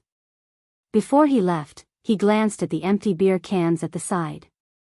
There were quite a lot of them. Bojo was looking at the food as well. As she ate, she arched a brow. As expected, someone was going to be in trouble. Lin Feng was a naive boy. He didn't even realize that the Almighty was trying to force him to drink. This person. Bojo didn't know what to say. At this moment, Lin Feng bolted upright. His body was shaking and his words weren't clear. No, I have to make a phone call and show off to that guy. Bojo shook his glass. It was empty. She glanced at the bottle of Moutai the Almighty had pushed over. Needless to say, Lin Feng definitely drank too much. What are you showing off for? Bojo thought to herself. Lin Feng tossed his phone onto the table before picking it up. He dialed a string of numbers. Showing off that I successfully ran away from home. Bojo. What's there to show off? At this moment, Lin Feng's phone was connected. It was on speaker mode. The voice on the other end was familiar and steady, but there was a tinge of anxiousness. Where are you? Burp, why should I tell you? Lin Feng burped, looking rather arrogant. To Bojo, he was asking for trouble. Yunhu's fingers stilled. You drank? I didn't just drink, I ate meat too. That's right. I even saw. Lin Feng wanted to say that he saw a girl, but after scanning the surroundings, there wasn't a single girl. He changed his words. I even saw a hunk. Yunhu narrowed his eyes, his tone turning cold. Which hunk? A hunk with silver hair. Lin Feng was drunk, acting rather stupid. Don't bother about that. I'm just telling you, I won't be going back today. You can play with yourself. Yunhu arched a brow. A hunk with silver hair? Why? Lin Feng lifted his chin proudly. Can't I have silver hair? I'm more handsome than you anyway. Yunhu's voice was unhurried, as though he had changed into another person. There was even a hint of a smile in his voice. Why not? Have fun. Then, Yunhu ended the call. Lin Feng, who was hung up on, was a little confused. She turned towards Bojo. What does he mean by that? Does he not believe that I'm with a hunk? Bojo held her forehead. He didn't want to talk nonsense with you anymore and was coming to fetch you. Who else do you know besides me, the silver-haired hunk? Bojo wouldn't say that out loud. Lin Feng, the naive fool, had no chance of being saved. At this stage, Qin Mo shook the wine glass in his hand. Even Qin Mo shook the wine glass in his hand, his voice indifferent. It seems like I saved a phone call. That was right. The Almighty had wanted to get Lin Feng drunk because he had a plan. But who would have expected Lin Feng to be so careless? What was this? Did he pack himself up and send it to someone else's mouth to eat? Student Lin Feng, who was drunk, didn't realize this problem and insisted on having a heart-to-heart talk with Bojo. Tell me, isn't he too much? I still don't have a proper girlfriend and every girl that tries to get close to me is because of him. I don't trust women anymore, F***ck. You want a girlfriend? Bojo had always believed that relationships shouldn't be forced. If Lin Feng really wanted a girlfriend, she had to make him stay. Lin Feng shook his head. That isn't the main point. If that isn't the main point, then what is? Bojo arched a brow. Lin Feng took another sip of beer, his expression serious. Do I look like a bottom? Aren't those texts supposed to put me on the top? So you're conflicted about the top? Bojo's lips twitched. Lin Feng waved his hands. That's not it, I can't explain it clearly. I just don't like being controlled, I don't care when he goes out to eat with other girls. Bojo. Was this the time to complain? Senior Lin, you're getting more and more gay. Where's the beer? Lin Feng's beautiful eyes narrowed. Give me another bottle, I have to get drunk with Little Spade today. Little Spade, you can tell me what you are unhappy with, Captain. Don't worry, I will never tell Captain, it will be a secret between us forever. Lin Feng's beautiful eyes narrowed. Fine. He was so drunk that he didn't even know the Almighty was there. Bojo was really worried about a certain someone tonight. To be honest, I really didn't think that Captain would actually be pursued by you. I always thought that the girl he kissed at the ball was his true love. Lin Feng shook his head. Captain is too fickle. When Qin Mo heard this, he raised his eyebrows slowly and smiled. There was an obvious coldness at the corners of his lips. If you get caught by Yunhu tonight, will you die a horrible death? How is that possible? Lin Feng stuttered. That guy must have never expected me to be here, He must be thinking I'm having a date at some hotel. Is that so? Chin Mo lifted the corners of his lips. Bojo watched as the Almighty sent a message to Almighty Yun. Bring him back. The reply came swiftly. I'm on my way, I'll be there soon. Indeed, from Lin Feng's words, Almighty Yun already knew where he was. But Lin Feng didn't feel any sense of danger. He continued to burp. Little Spade, who do you think that girl is? Oh right. Tell me honestly, what kind of clothes were you wearing that day? Why didn't we find you? Guess. Bojo leaned back lazily. Lin Feng shook his head. It must have been ugly, I know how it feels.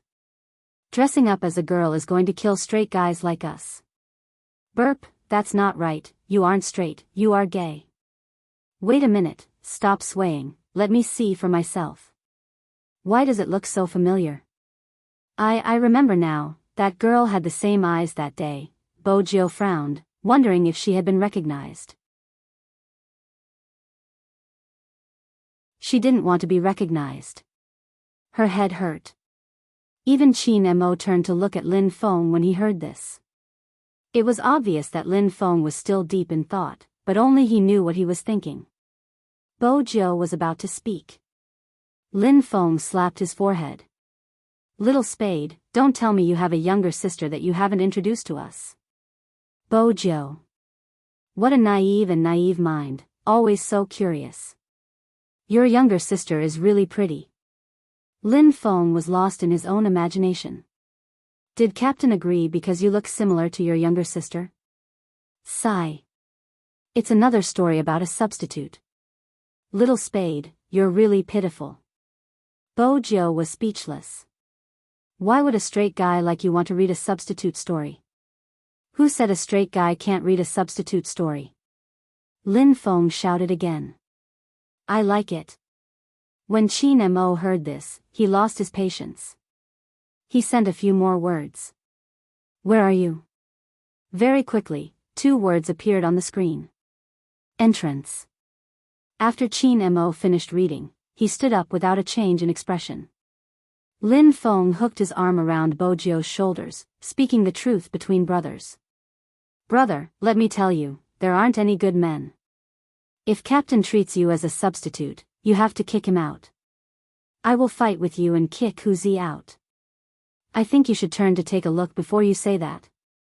Bojo held her chin, reminding him calmly.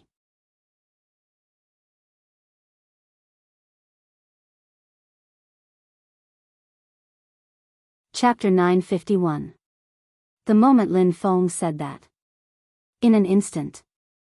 The air around the newcomer became colder. Yun who didn't look happy either. Bojo felt that this person was hopeless, he couldn't even recognize a wolf.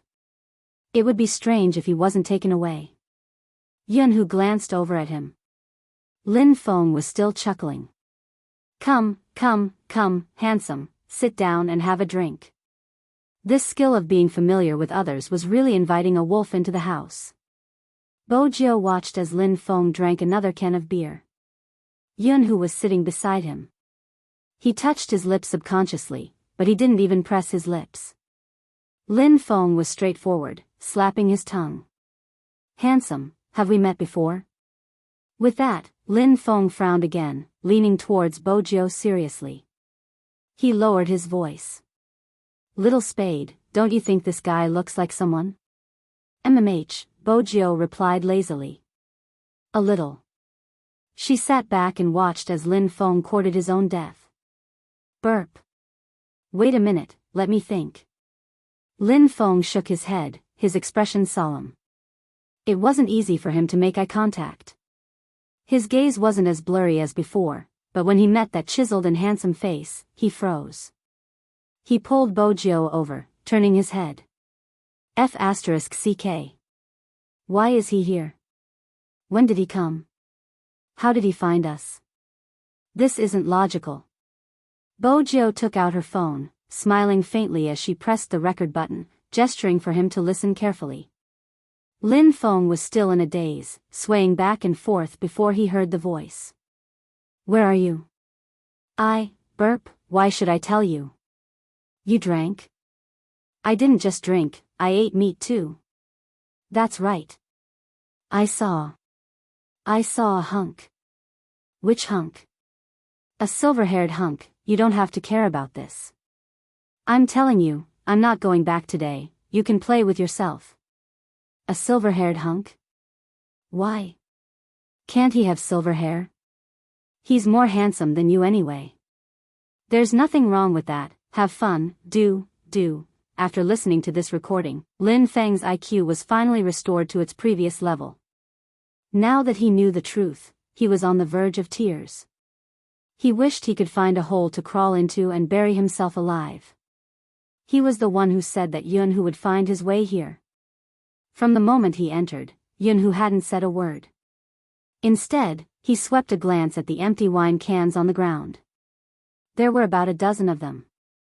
It seemed like he hadn't been drinking recently and had been craving for so much. This made it easier for him to take her away. Who gave you the wine? Yunhu asked. Lin Feng felt that he had to put up a front and let out a drunken burp. Captain gave it to me. You want to pick a fight with the captain? Bojiu facepalmed again. Yet, Yunhu only glanced at him. He sat beside that person, his expression unchanged, but his words were routine. I know, you didn't dare to drink in front of me, but you dared to after coming out. Who said I didn't dare to? Lin Feng opened another can of wine, drinking in a heroic manner. In less than 2 cans, his eyes started to blur again. He probably couldn't recognize anyone, otherwise, he wouldn't be looking at Qin Mo, little spade. Come, let's have a pajama party.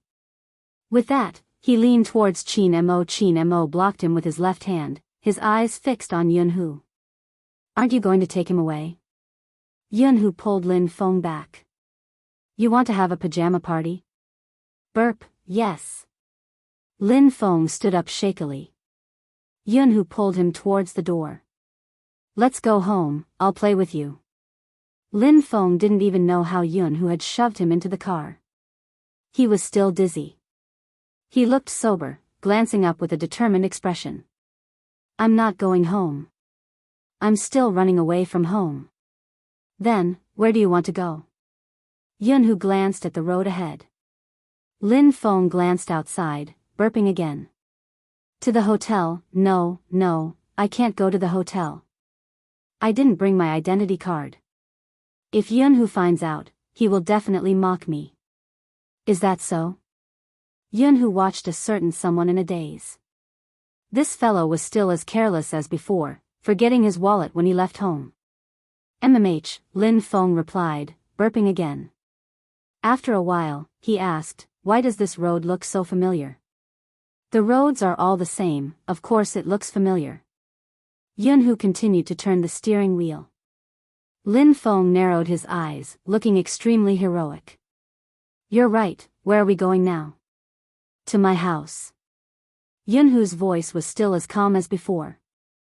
Don't you want to have a pajama party? Lin Feng nodded. Yes, a pajama party. With that, he frowned. Why does this road look so familiar? I remember now, this is the road to my house. Did he recognize him?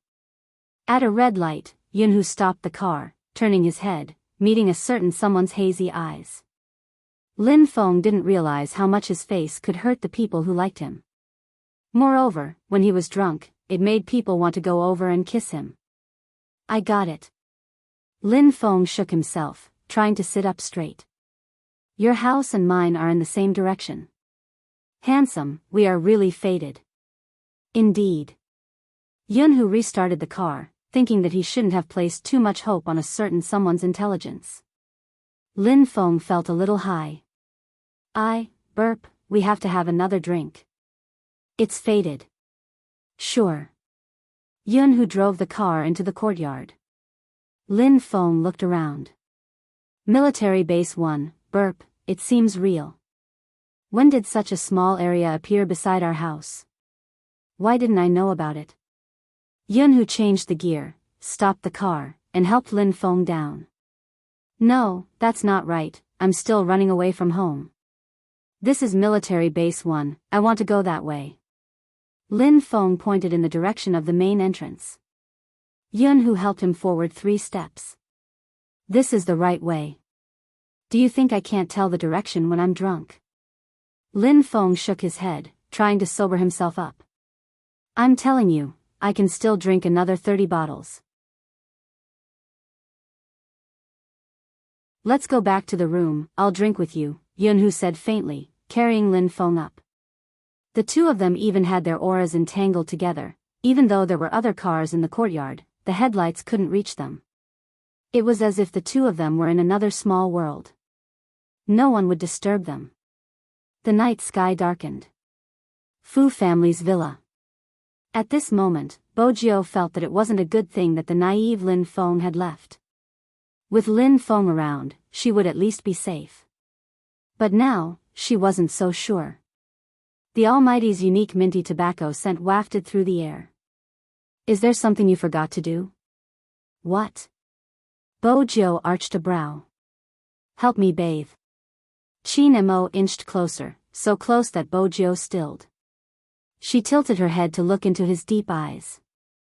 Her thighs were separated by a layer of cloth, the temperature rising.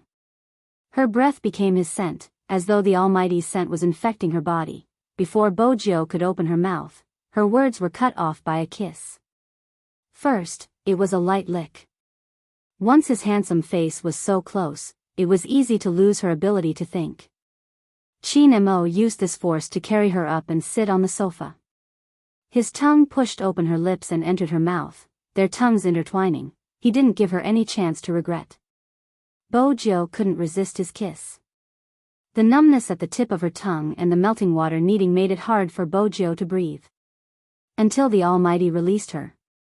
Her mind was blank for a few seconds. It was the days after the pleasure. The numbness spread from her tailbone to her entire body as though she had been electrocuted. Her heartbeat was extremely strong. Not to mention the position between her and the Almighty. She was sitting on the Almighty's lap. He could even feel something boiling hot pressing against him. Under such circumstances, she couldn't agree to the bathing. Bojiu stood up, her ears flushed. I'll look for Xiaodong, he'll help you bathe. Of course, Qin Mo wouldn't allow Chen Xiaodong to touch him. He glanced at Bojiu before glancing at the time, his voice hoarse. Help me bathe after the National League. You can bathe yourself. Qin Mo said the last few words slowly and deeply. Bojiu thought, I might not be here after the National League, but she didn't say it out loud. To her, the National League was a dividing line. After they won the National League, the Fu family would be back and everything would be in He Honghua's hands again. When that happened, it would be time for her to leave. She would use her identity to pursue the criminal. She activated the USB. This meant that she would have to return to the darkness. Qin Mo could tell that she wasn't paying attention. He didn't like her expression at this moment. It was as though she didn't care. She could withdraw at any time and end it at any time. Their relationship wasn't the kind that could end at any time. If she couldn't realize this, he would make her realize it. Bojiu thought she was safe. Unexpectedly, the moment she entered the room, she was about to bring a pillow to the guest room. The Almighty pushed her against the wall and gave her another round of powerless kisses. Bojiu couldn't take it. Her legs were numb and soft. When she regained her senses, she was carried onto the bed. Bojiu's bed was a single bed, much narrower than a double bed. This bed was convenient for Qin Mo to a certain extent. The two of them were very close. That handsome face that made her heart race was right in front of her eyes. Qin Mo lowered his lids to look at the person in his arms. Even the scorching breath could stir up one's spirit. Since you don't want to help me, I can help you. With that, Qin Mo carried her again and kicked the bathroom door open. When the shower started, both of their clothes were wet. It was cold water and wasn't warm yet. When it splashed on their bodies, it made them shudder. Qin Mo skillfully removed the cloth strips. As the cloth fell off, the water started to heat up. Everything was different. Bojo was wearing a black t-shirt. Now that it was wet, it was sticking to her body. Chin Mo's eyes darkened at the sight of her curvaceous figure. Without any hesitation, he carried her up and placed her on the counter. His gaze deepened. Chin Mo watched as the clear water droplets slid down the youngster's clean and devilish cheeks. Her wet silver hair fell down and stuck to the side of her ears. The color of her lips was even more alluring. The outline of her waist was smooth and supple. Under the water vapor, there was a bewitching color. The water droplets continued to roll down, landing on the back of Chin Mo's hand. Such a scene was especially ambiguous. It was like a beautiful and oppressive dream, teasing one's heart to the point where it was no longer calm. Bojo went numb and wanted to push him away. But Chin Mo pressed her down, his warm breath hitting the back of her ears. He chuckled. "Your breathing is messed up too. It seems like you want me to give you more." The water vapor gathered. Enveloped in the smoky water vapor, Bojo's black t-shirt was crumpled beyond recognition. Chin Mo pushed it to her heart. His thin lips landed, every kiss hot. Bojo trembled. A young lady's body couldn't withstand such teasing. She didn't have any defense against Chin Mo. The water droplets splashed down. Chin Mo didn't turn off the shower.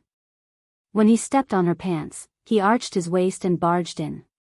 Bojo couldn't withstand that kind of speed. Everything was messed up. It was hot and numb. The water droplets splashed on her body. Her only support was him. And this time, the force was unprecedentedly strong. He nibbled on her ear and pressed his chest against her back. She braced her hands against the wall as if to soften the impact of the blow. But when he stopped, there was hope that he could regain his previous strength. Chin Mo paused, moving closer to the youngster's face. His voice was low. "Tell me, why do you want to leave?" Bojo frowned slightly. Her snow-white skin was on full display. Especially when the cloth around her chest was undone, she really became a seductive demon. Even the corners of her eyes were tainted with a tenderness that made people want to destroy her. But the stubbornness of biting her lips made her even more irresistible. Chin Mo held her waist, coaxing her. "Tell me, who did you learn your hacking skills from?" "Self-study." Bojo uttered the word, her voice trailing off. Her seductive waist trembled unconsciously. Chin Mo's eyes dimmed. "Do you think I'll believe you?" Bojo didn't want to continue this topic. She turned her face, smiling seductively. "Brother Mo, don't you think it's a waste of time to ask such questions at this time? Or, Brother Mo, are you out of energy?" "Out of energy?" Chin Mo pressed her into his arms, his voice so deep that it was raspy. "I'll show you now if I still have the strength."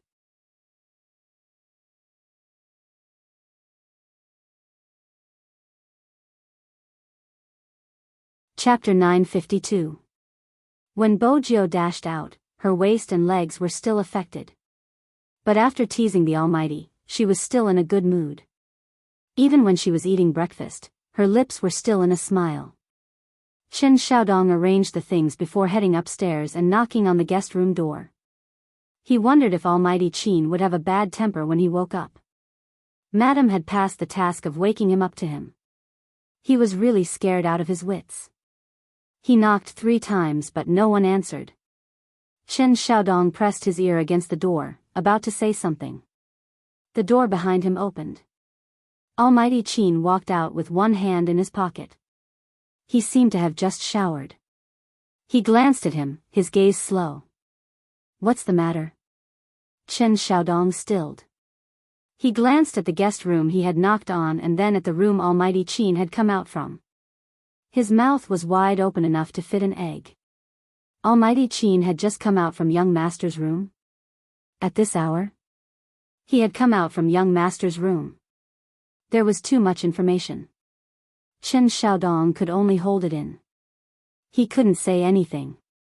Most importantly, he couldn't let Madam know.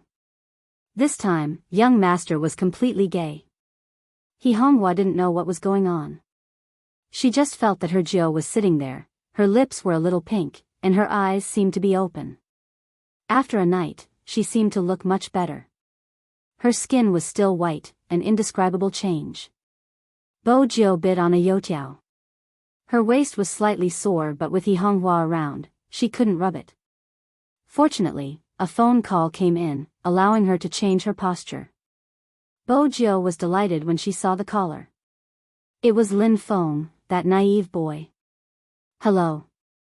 The person sitting on the toilet wasn't wearing a shirt, only a pair of SpongeBob SquarePants boxers, exposing his ribs. When he heard the voice coming from the other side of the phone, he grabbed his hair, sounding extremely aggrieved. Little Spade, why didn't you stop Yunhu yesterday? How can you be such a brother? Bo Jiu started to help Lin Feng recall. Last night, you were the one who thought Almighty Yun wasn't bad and insisted on having a drink with him. I never expected you to leave with him so obediently. I was so drunk that I didn't know it was him. Lin Feng was filled with regret. Bo Jiu didn't miss the chance to listen to the live broadcast. What about now? Where are you? What's going on? At the mention of this, Lin Feng felt miserable. Didn't I drink too much last night? You're a man, so you should know that when a man drinks too much, he can't control himself. That's why Almighty Yun finally slept with you, using the scenes mentioned in the novel, Bo Jiu continued, going along with the flow. Lin Feng wanted to jump again. What do you mean he finally slept with me? I should be the one sleeping with him. Speaking up to this point, Lin Feng paused. It's not that exaggerated. He just helped me with something. Bo Jiu took a sip of water. What are you worried about? I'm AF * king straight man. How can I take that? Lin Feng pulled at his hair for a while. Most importantly, I blacked out yesterday. I don't know if I did anything to him after that. He's still lying on the bed and seems to be in pain. If I really did something to him because of alcohol, my conscience wouldn't be able to bear it. Bo Jiu caught onto the main point. You're saying that you drank too much last night and accidentally slept with Almighty Yun? That's right. Lin Feng sighed deeply, concluding, if that really happened, I can't be responsible for him. Bo Jiu wanted to tell him that it wouldn't happen, that he was overestimating his abilities. From front to back, from left to right, he seemed to be the one on the receiving end. You were already so drunk, Almighty Yun should be the one sleeping with you. How could you sleep with Almighty Yun? But Bo Jiu wasn't going to expose him. What do you intend to do now? Bo Jiu asked a practical question. Lin Feng was still sitting on the toilet, his handsome face filled with sorrow. I'll think about it. He hung up. Lin Feng wanted to smoke to calm himself down. He felt that he had let that fellow down. Because he still had some memories from last night. That was strange. Why did he find that person so handsome? He probably knew that after the competition, he would be leaving the country. He wanted to say something from the bottom of his heart. But for some reason, as he spoke, the feeling changed. It was probably because a man couldn't resist the temptation after drinking. Even now, when he closed his eyes, Lin Feng could hear what the person was saying beside his ear. The scorching hot breath hit the back of his ear. The voice was very low and had a little husky sexiness to it. Lin Feng, you're hard. Lin Feng didn't want to recall what happened next. Why did he lose control when he was drunk? He could have taken advantage of anyone, but he had to take advantage of Yunhu. With that, Lin Feng glanced at himself. It's all your fault. Don't you know that no matter how good it is, you can't be gay? You brat. Just as Lin Feng was lecturing himself. Swoosh. The bathroom door was pulled open. Lin Feng braced himself, not daring to look up. Yunhu leaned against the door, his face handsome and calm. He glanced over at a certain someone who had been pulling his hair in the bathroom ever since he woke up. His voice was calm. How much longer are you going to nag at your little Lin Feng? Little Lin Feng. Lin Feng didn't want to comment on Yunhu's description. He was sad. If he had known this would happen, he wouldn't have run away from home yesterday. He had to maintain his dignity. Lin Feng coughed, feeling that he didn't have any dignity in his boxer shorts. He could only pretend to be calm. Leave first. Yunhu felt that his emotions weren't right. After yesterday's sweetness, he understood that he couldn't force him too much. He knew this better than anyone else. Lin Feng might look like that. In reality, he was more straightforward than anyone else. Ever since he was young, he had been thinking about marrying a cute girl. He said that girls had to be doted on and that his wife couldn't be cold or hungry in the future. Hence, even cooking, which didn't fit his persona, was extremely good. Lin Feng had never known. When he heard those things, he didn't know how his heart worked. He wanted to let him get what he wanted. After all, this guy deserved to be treated gently. But he was jealous from the bottom of his heart. He was jealous of the girl who would get him in the future. He was so jealous that he didn't dare to voice his thoughts. If it hadn't been for Little Spade, this guy might never have been enlightened. With a couple by his side, he realized that he really liked him. It had never been brotherly love.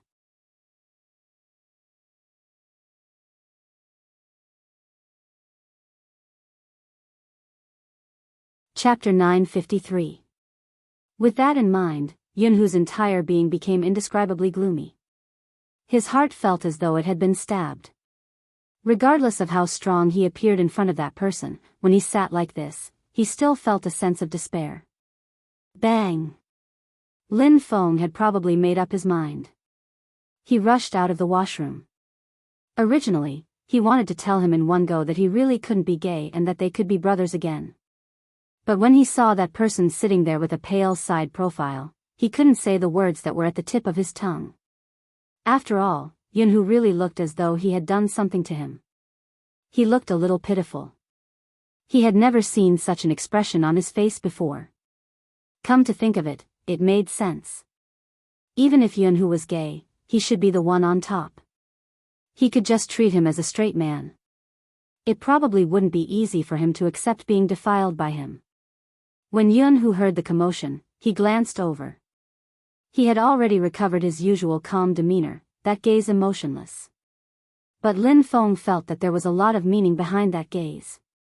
In addition, Yunhu's current position. He seemed to have been rubbing his waist since just now.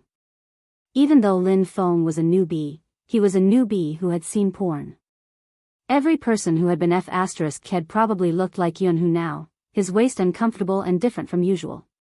So last night, he really did something to Yunhu? Lin Feng inhaled deeply, looking at himself and then at Yunhu, his face solemn. Don't worry, I will take responsibility. Take responsibility? Yunhu was stunned by the sudden change. He didn't think that he had to take responsibility for helping him to masturbate, or, did this guy misunderstand something again? Lin Feng sat down. His posture was a little chinibu. Luckily, his face was handsome. Although I was so impulsive because I was drunk, what I did is what I did. I will take responsibility for you. However, you have to give me a process. After all, I'm straight. I really don't understand what you gays are thinking, but I still have to take responsibility. Did it? Yunhu grasped the crux of the problem. Lin Feng pointed at his waist. His face was a little red. It's that. Are you okay now? Do you need me to go down and buy some medicine? It should be your first time down there, right? Is it still painful? If it hurts, don't hold it in. Tell me. It seemed like this idiot had forgotten that he had sprained his waist last night when he was struggling to go home. Yunhu didn't know who had given him the wrong impression that he had slept with him. But Yunhu didn't intend to explain clearly. He didn't admit or deny it. Instead, his gaze deepened. To be honest, he still didn't understand the direction of a certain person's thoughts. When Lin Feng saw Yunhu turn his head away, he knew that Yunhu didn't want to talk to him. That's right, which man would still be in a good mood after being F***ed? If it was him. He had to beat him to death. Other than the fact that Huzi had ignored him when they were young. Today was the first time he didn't speak at all. Lin Feng was a little flustered. He pondered for a moment and said, "Wait, I'll go make another call." "Did you go to the toilet?" Yunhu glanced up, his voice slow. "Dressed like this?" Lin Feng lowered his head. It was indeed inappropriate. He looked at the clothes on the ground. They were already wrinkled and couldn't be worn at all. How intense had they been yesterday? The clothes were thrown on the ground. Lin Feng covered his eyes. Yunhu didn't need to look at him to know what he was thinking. It seemed like this guy had even forgotten that he had taken off his clothes, waved them in his hands, and thrown them on the ground casually. "I'm dressed." Lin Feng casually put on a pair of pants and said to Yunhu, "Wait for me." Yunhu reached out and grabbed his wrist. "Are you going to call Little Spade again? Tell me directly if you have anything. Why are you always calling Little Spade? Isn't he experienced? I wanted to ask how to deal with it but you ignored me." Lin Feng grabbed his hair. Yunhu glanced at him. "Go ahead." Lin Feng flew into the washroom like a sparrow freed from its shackles. He called Little Spade and explained the situation before asking, "Do you think I should be more concerned about him? After all, it's his first time being F***ed. He probably can't accept it psychologically." Bojo didn't reply because the Almighty, who was sitting in front of her, took his phone over and showed her his screen. It was a message from Yunhu to the Almighty. There was only one line. "Regardless of what Lin Feng says, get Little Spade to agree." He was so scheming. Did Lin Feng know that he was naive? Bojo asked lazily, "Where are you now?" "In the washroom." Lin Feng glanced at the ceiling. "Do you understand how I feel? As though I've suddenly become a father?" Bojo thought to herself, "I've always been trying my best to be the Almighty's sugar daddy. What does a new father like you understand? Why are you always in the washroom?" "I'm not afraid of Yunhu hearing me." Lin Feng sighed. "You don't understand how complicated my feelings are. You are the one who doesn't understand. Almighty Yun can predict everything you say. Is there a need to listen? This naive girl, if you think you can turn gay for Almighty Yun, go ahead. If you can't, we're all adults and you don't have to be responsible for sleeping with him. In the end, it all depends on your heart. There are some things that can't be forced. It's best not to force yourself." Bojo's words were honest. It was because she treated them as friends. A relationship born from a misunderstanding wouldn't last long. Because she cared, the hurt would only deepen. But if Lin Feng was willing, the misunderstanding would be a beautiful one, but it was obvious that Qin Mo didn't like hearing her words. The feeling that this person was indifferent to everything came back again. It seemed as though even if he wanted her, it didn't mean that he had her. Qin Mo's heart tightened unconsciously, and even his gaze deepened. He had never been anyone's boyfriend. He wouldn't be. But this person seemed to have never treated him as a boyfriend. With that, Qin Mo reached out and lifted the youngster's chin. He leaned over and kissed her lips. Chen Xiaodong, who was standing at the side, thought. He hadn't expected to witness such a scene. It had happened without any warning. This was the Fu family's house. What if Madame saw? Bojo was startled when she felt a slight chill on her lips.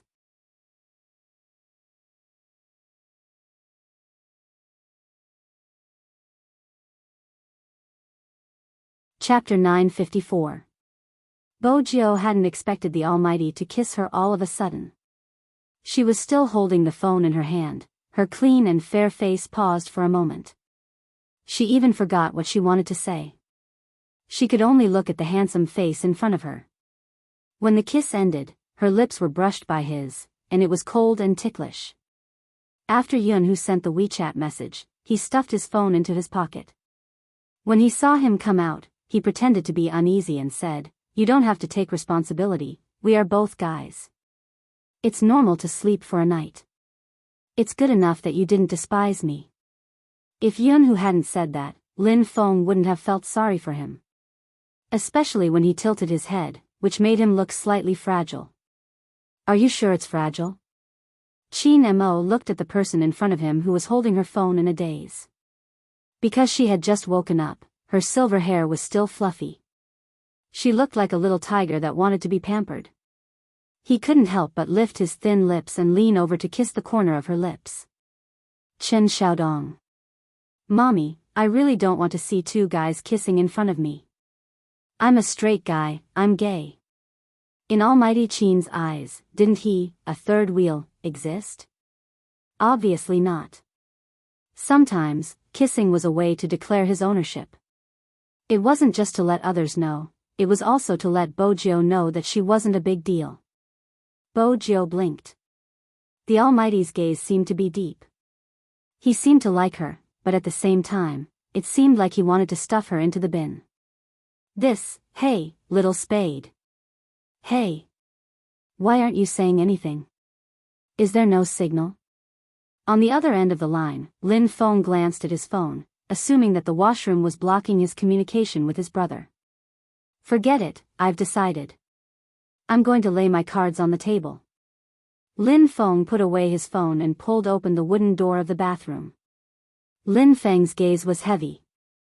I have to take responsibility. Yunhu watched as a certain someone took the bait, looking valiant and high-spirited. He asked the most practical question. How do you intend to take responsibility? Marry you. Lin Feng added, I'll try my best to marry you. Oh. Yunhu didn't know what to say. This guy was still a straight guy. He wanted to marry her after sleeping with her. You should know how I feel about you. Yunhu followed his train of thought and said, I won't agree to the arranged marriage and marriage of convenience in novels. Lin Feng thought to himself, of course I know what you mean. If you dare to bring up the matter of hitting me, I will cripple you right now. However, he had just slept with her, so he had to be gentle. Speak. Yunhu replied faintly, I want to kiss you the moment I see you, so let's start with kissing. Kiss. Lin Feng's eyes widened. This wasn't within his scope of consideration at all. Yunhu was a two-faced person. You weren't this excited when you hugged me yesterday. She hugged him and vomited, not daring to let go. Helplessly, when Lin Feng heard that, his mind automatically started to play some small scenes. His face turned red, and he felt very uneasy. All right. Yunhu arched a brow. What's good about it? Let's start with kissing. Lin Feng leaned over like a man, putting on an expression as if he was a paper tiger. Yunhu replied leisurely, Are you going to do it or should I? Of course, I'll do it, I'll be the attacker. Lin Feng was very firm on this point. When Yunhu heard the words I'll be the attacker, his expression didn't change, he just arched a brow, his gaze deep as he looked at the person he could finally have. Even if it was an illusion, Lin Feng leaned over a little, and then a little more. When he was almost there, he felt an inexplicable heat in his ears. He glanced at that person, and after a moment, he said, Close your eyes. Do I need to close my eyes? Yunhu arched a brow, thinking about this fellow's kissing experience. Do you close your eyes when kissing your ex-girlfriend? Lin Feng recalled the last time he scared this fellow, his gaze fluttering. Of course. Don't people close their eyes when kissing on TV? All right. There was a hint of unwillingness in Yunhu's voice. He wasn't willing because if only his first kiss had been his as well. Lin Feng leaned forward again, but this time, his ears felt even hotter. Why was Yunhu still so strong even with his eyes closed? It must be because this fellow was too handsome. Lin Feng looked at the tall nose that was inches away from him. In the past, he had always been envious of Yunhu's looks. He was the kind of man who had good looks and wasn't feminine at all, unlike him, who was naturally tender. When they were close enough, Lin Feng's gaze swept towards Yunhu's lips. For some reason, his heart started racing, and he felt a little uncomfortable. Thinking about it carefully, who would kiss their brother of more than 20 years? Even when they fooled around, it wasn't like this. After all, they were both men. Lin Feng took a deep breath and said, "Can I kiss your face?" Yunhu opened his eyes, watching Lin Feng's expression. Even though he had concealed his emotions, this fellow had never been an expert in terms of emotions. The slightest bit of unwillingness could be seen. Yunhu's heart sank, and he asked, "Is it difficult to kiss?" I really can't kiss you." Lin Feng hadn't finished the word go. His thin lips were blocked. Yunhu liked to drink tea, and when he kissed, it was filled with his unique tea fragrance. There was also an indescribable feeling. Lin Feng froze on the spot, his eyes wide open. Yunhu took the opportunity to pry open his lips, the tip of his tongue hooking upwards, not giving him a chance to catch his breath. How could a naive person like Lin Feng be Yunhu's match in this aspect? Just as he was about to speak, Yunhu's kiss wrapped around him. The feeling of the tip of his tongue being sucked made him shudder. There was nothing left in his head, only a blank space. Lin Feng reached out, pushing him away. The back of his hand subconsciously rubbed his thin lips, the burning feeling still lingering. Yunhu, who was pushed away, sat up straight, glanced at him, his fingers brushing across his bitten lips. Lin Feng wanted to explain. After all, Yunhu had tried his best just now. It was hard for him to accept it psychologically. Unexpectedly, Yunhu spoke faster than him. "It's nothing. If you can't accept it now, take it slow. One day you will be able to accept it." With that, he stood up, the fringe on his forehead blocking his eyes. "I'm going to take a shower." Lin Feng opened his mouth, but in the end, he didn't say anything. He sat on the bed and grabbed his hair. The shower was turned on. Yunhu stood below, the water droplets sliding down his straight back. That sentence wasn't meant for Lin Feng, it was better to say it to himself. He liked someone for too long. It was so long that he was afraid he would marry someone else one day. But with his grand appearance, he would have to miss it, at the Fu family's house. Bojiu was still trying to guess what the Almighty was thinking. Qin Mo glanced at the time on his wrist, saying faintly, "Let's go after eating, we're going to meet the advertiser." Advertiser? Bojiu arched a brow. "I have to meet him too." Qin Mo's side profile was very attractive. "Isn't it good to let you earn some pocket money by filming advertisements?" "That's not bad, it proves that I rely on my looks to make a living." Bojiu smiled, her love for money was well known. Qin Mo watched as the youngster's eyes fell on the money. He didn't want to admit that he had fallen for her, to the point of being hopeless. If she wanted money, wouldn't it be better for him to be her boyfriend? He had never seen such an idiot before.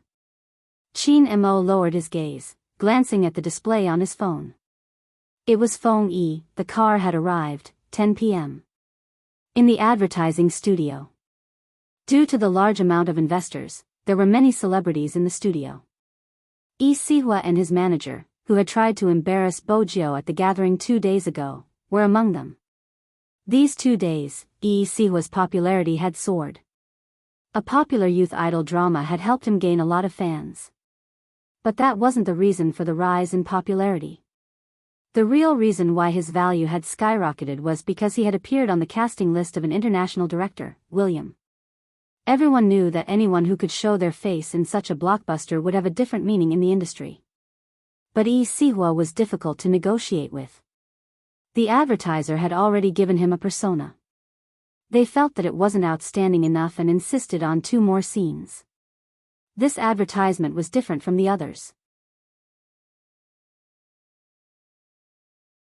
The Chinese director had wanted to film a microfilm advertisement. After all, he was in the electronics industry. But he was just a pretty face, no one would believe him if he claimed to have acted before. He felt that adding 2 more scenes would ruin the beauty. Both parties couldn't hold on. Yi Sihua looked as though he was the big shot, and if they didn't please him, he wouldn't be able to negotiate. The Chinese director had a unique personality, placing the camera over, a smile on her lips as she answered the call. Teacher? Are you coming over? It would be great if you could come over, you can help me control the scene. After she hung up, the big shot, who had been spoiled by his fans, was still wearing his sunglasses, looking high and mighty. The Chinese director thought to herself, the rumored fresh meat had good looks and acting skills. He even respected the staff. That must be bullsh**. T, our condition is still the same, our Siwa's face can't be flashed across the screen. The manager had her considerations, after all, the status of the artiste under her was different now, she had to have some demands. The Chinese director couldn't convince them and was about to walk over to say something. Just then, a voice came from the other side. He's so handsome. Why are young Master Qin and Big Spade here? I can't believe it, oh my god, I'm satisfied. Big Spade? A professionally sports player, the silver-haired handsome youngster. I thought he was cosplaying, how could he be so handsome in real life? The discussion heated up as the two of them walked in. Even the Chinese director looked over curiously. He wouldn't have known if he didn't look, but his eyes lit up the moment he saw it. This was exactly the kind of character that she wanted the most. A laptop advertisement. The theme was mysterious and beautiful. What she wanted to do was to tell a short story with a visual sense. Hence, she had asked the manufacturer to find a couple for her. Even if they weren't a couple, they had to be young and handsome. Handsome didn't have to be rigid, it had to have a unique charm, and it would be best if they weren't bad at computer games. Now, looking at the two of them, the Chinese director only had one thought. It didn't matter if they didn't know how to computer games, as long as they could pose properly, reveal their faces, and add a little expression, it would be perfect. Who are they? The Chinese director had just returned from overseas, pulling a staff over to ask. The staff had an incredulous expression. Young Master Qin and Spade Z, they are the professionally sports players who replaced the previous couple. The advertiser got them from their manager, but they only agreed to show their faces. They just arrived. The Chinese director's heart blossomed when she heard the staff's words. She had to make the best use of the actors. Arrange for their makeup and clothes. Makeup was fine, but Qin Mo wouldn't allow anyone to touch her. Fortunately, they were in a filming studio and the environment wasn't bad. Bojo took the clothes from the staff and smiled faintly. Thank you, I can do it myself. The staff didn't know how to play games and didn't watch esports competitions. But when she saw the youngster's handsome face and thanked her, she couldn't help blushing. She finally understood why so many people were infatuated with this youngster. Even though he was in the esports industry, his popularity was high. He was really handsome. He wasn't just handsome, his gaze was gentle as well. There were many handsome men and beautiful women in the esports industry. But there weren't many people like this youngster who exuded an aura as pure as jade. From afar, Yi Sihua narrowed his eyes, his face darkening. Why is that useless Fu family here? The manager wasn't sure either. I'll go ask. It's fine. Yi Sihua's expression darkened. With young Master Qin by his side, it wouldn't be strange for him to go anywhere. Go ask the director when they are filming. All right. The manager didn't want to provoke young Master Qin since they couldn't wait to fawn over him. Yi Sihua was still looking at the staff. Why would she give the clothes to that useless person? Was he here to film an advertisement? Yi Sihua's eyes dimmed. The staff was still standing outside the changing room. There were 2 changing rooms. Bojo went to one while Qin Mo went to the other. The staff paced back and forth, hoping to catch a glimpse of the youngster after she changed her clothes. After about 3 minutes, Bojo walked out. Actually, this was what she usually wore when she was at the 5th Avenue. He was wearing a white shirt, a black trench coat, a long tie, and a pure black mask on his face. This was to reduce his presence. Unexpectedly, the clothes for the advertisement were the same. Bojo arched a brow, reaching out to loosen her tie. The Chinese director and the staff were dazzled by her handsomeness. You're tuning into the Romantic Tales YouTube channel. Don't forget to subscribe and join us on this journey to catch the most captivating stories.